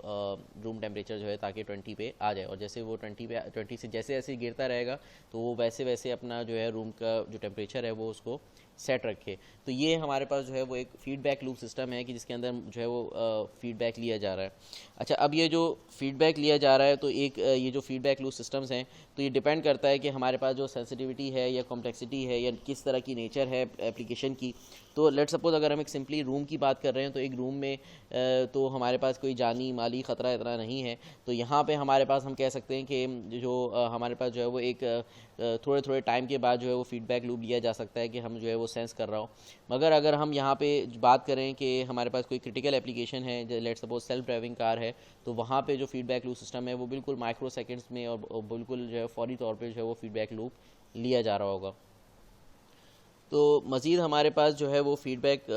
लूप की अगर हम देखें तो फीडबैक लूप हमारे पास एक क्लोज लूप है जो कि एक ही इन्वायरमेंट को जो है वो जज कर रहा है और उसी के हिसाब से जो है वो चेंजेस वगैरह परफॉर्म कर रहा है। एक हमारे पास जो है अगर हम ओपन लूप की बात करें तो ओपन लूप हमारे पास वो है जिसके अंदर हमारे पास जो कंडीशंस हैं वो बहुत ज़्यादा अनसर्टेन है। तो उन अनसर्टेन कंडीशंस में लेट सपोज हमारे पास जो है वो आपने कोई टाइमर सेट किया हुआ है या कोई वो काम किया हुआ है, तो उस चीज़ पे जो है वो तमाम चीज़ें डिपेंडेंट हैं, ठीक है, कि किस तरीके से चीज़ें होनी हैं, ठीक है। तो वहाँ पे हमारे पास एक ओपन लूप का कॉन्सेप्ट भी आता है, ठीक है। तो और फिर उसके बाद हमारे पास जो है वो एक और प्रोसेस कंट्रोल सिस्टम्स की एग्जांपल है, फीड फॉरवर्ड कंट्रोल सिस्टम्स हैं। तो फीड फॉरवर्ड कंट्रोल में हमारे पास क्या हो रहा होगा कि जो डिफरेंट प्रोसेसेस हैं वो एक बिल्कुल सीरीज़ में हो रहे होंगे, कि जिसके अंदर जो अपस्ट्रीम प्रोसेस है की जो इन्फॉर्मेशन है वो जो है वो यूज़ की जा रही होगी डाउनवर्ड स्ट्रीम प्रोसेसेस के लिए, और उसके हिसाब से जो है वो एक कोई ना कोई जो है वो तमाम जो अननोन इवेंट्स हैं उनको हैंडल किया जा रहा होगा। तो यहाँ पे हमारे पास जो फीड फॉरवर्ड कंट्रोल की जो हम एग्जांपल की बात करें तो लेट्स सपोज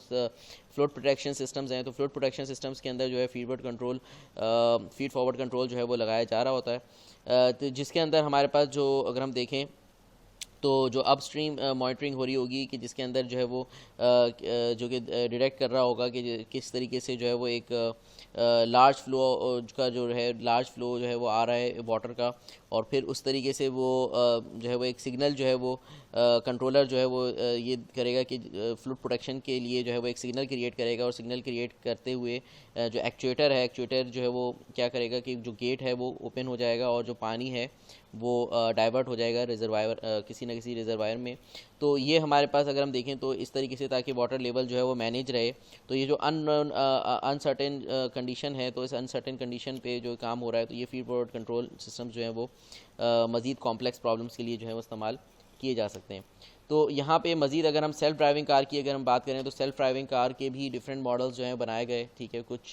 कामयाब और कुछ जो है उनके अंदर जो है वो कुछ मसले मसाइल भी जो है वो पेश हुए। तो यहाँ पे लेट्स सपोज अगर हम जो है वो एक आर्किटेक्चर देखें जो कि मेप के जो है वो स्ट्रक्चर है, जिसके अंदर जो है वो एक सेल्फ ड्राइविंग कार का एक जो है वो एक स्ट्रक्चर जो है वो एक आर्किटेक्चर जो है प्रोवाइड किया गया। तो उसमें ये करा गया कि जो ओवरऑल सेल्फ ड्राइविंग कार है, तो उसमें एक नॉलेज का कंपोनेंट है, और उस नॉलेज कंपोनेंट को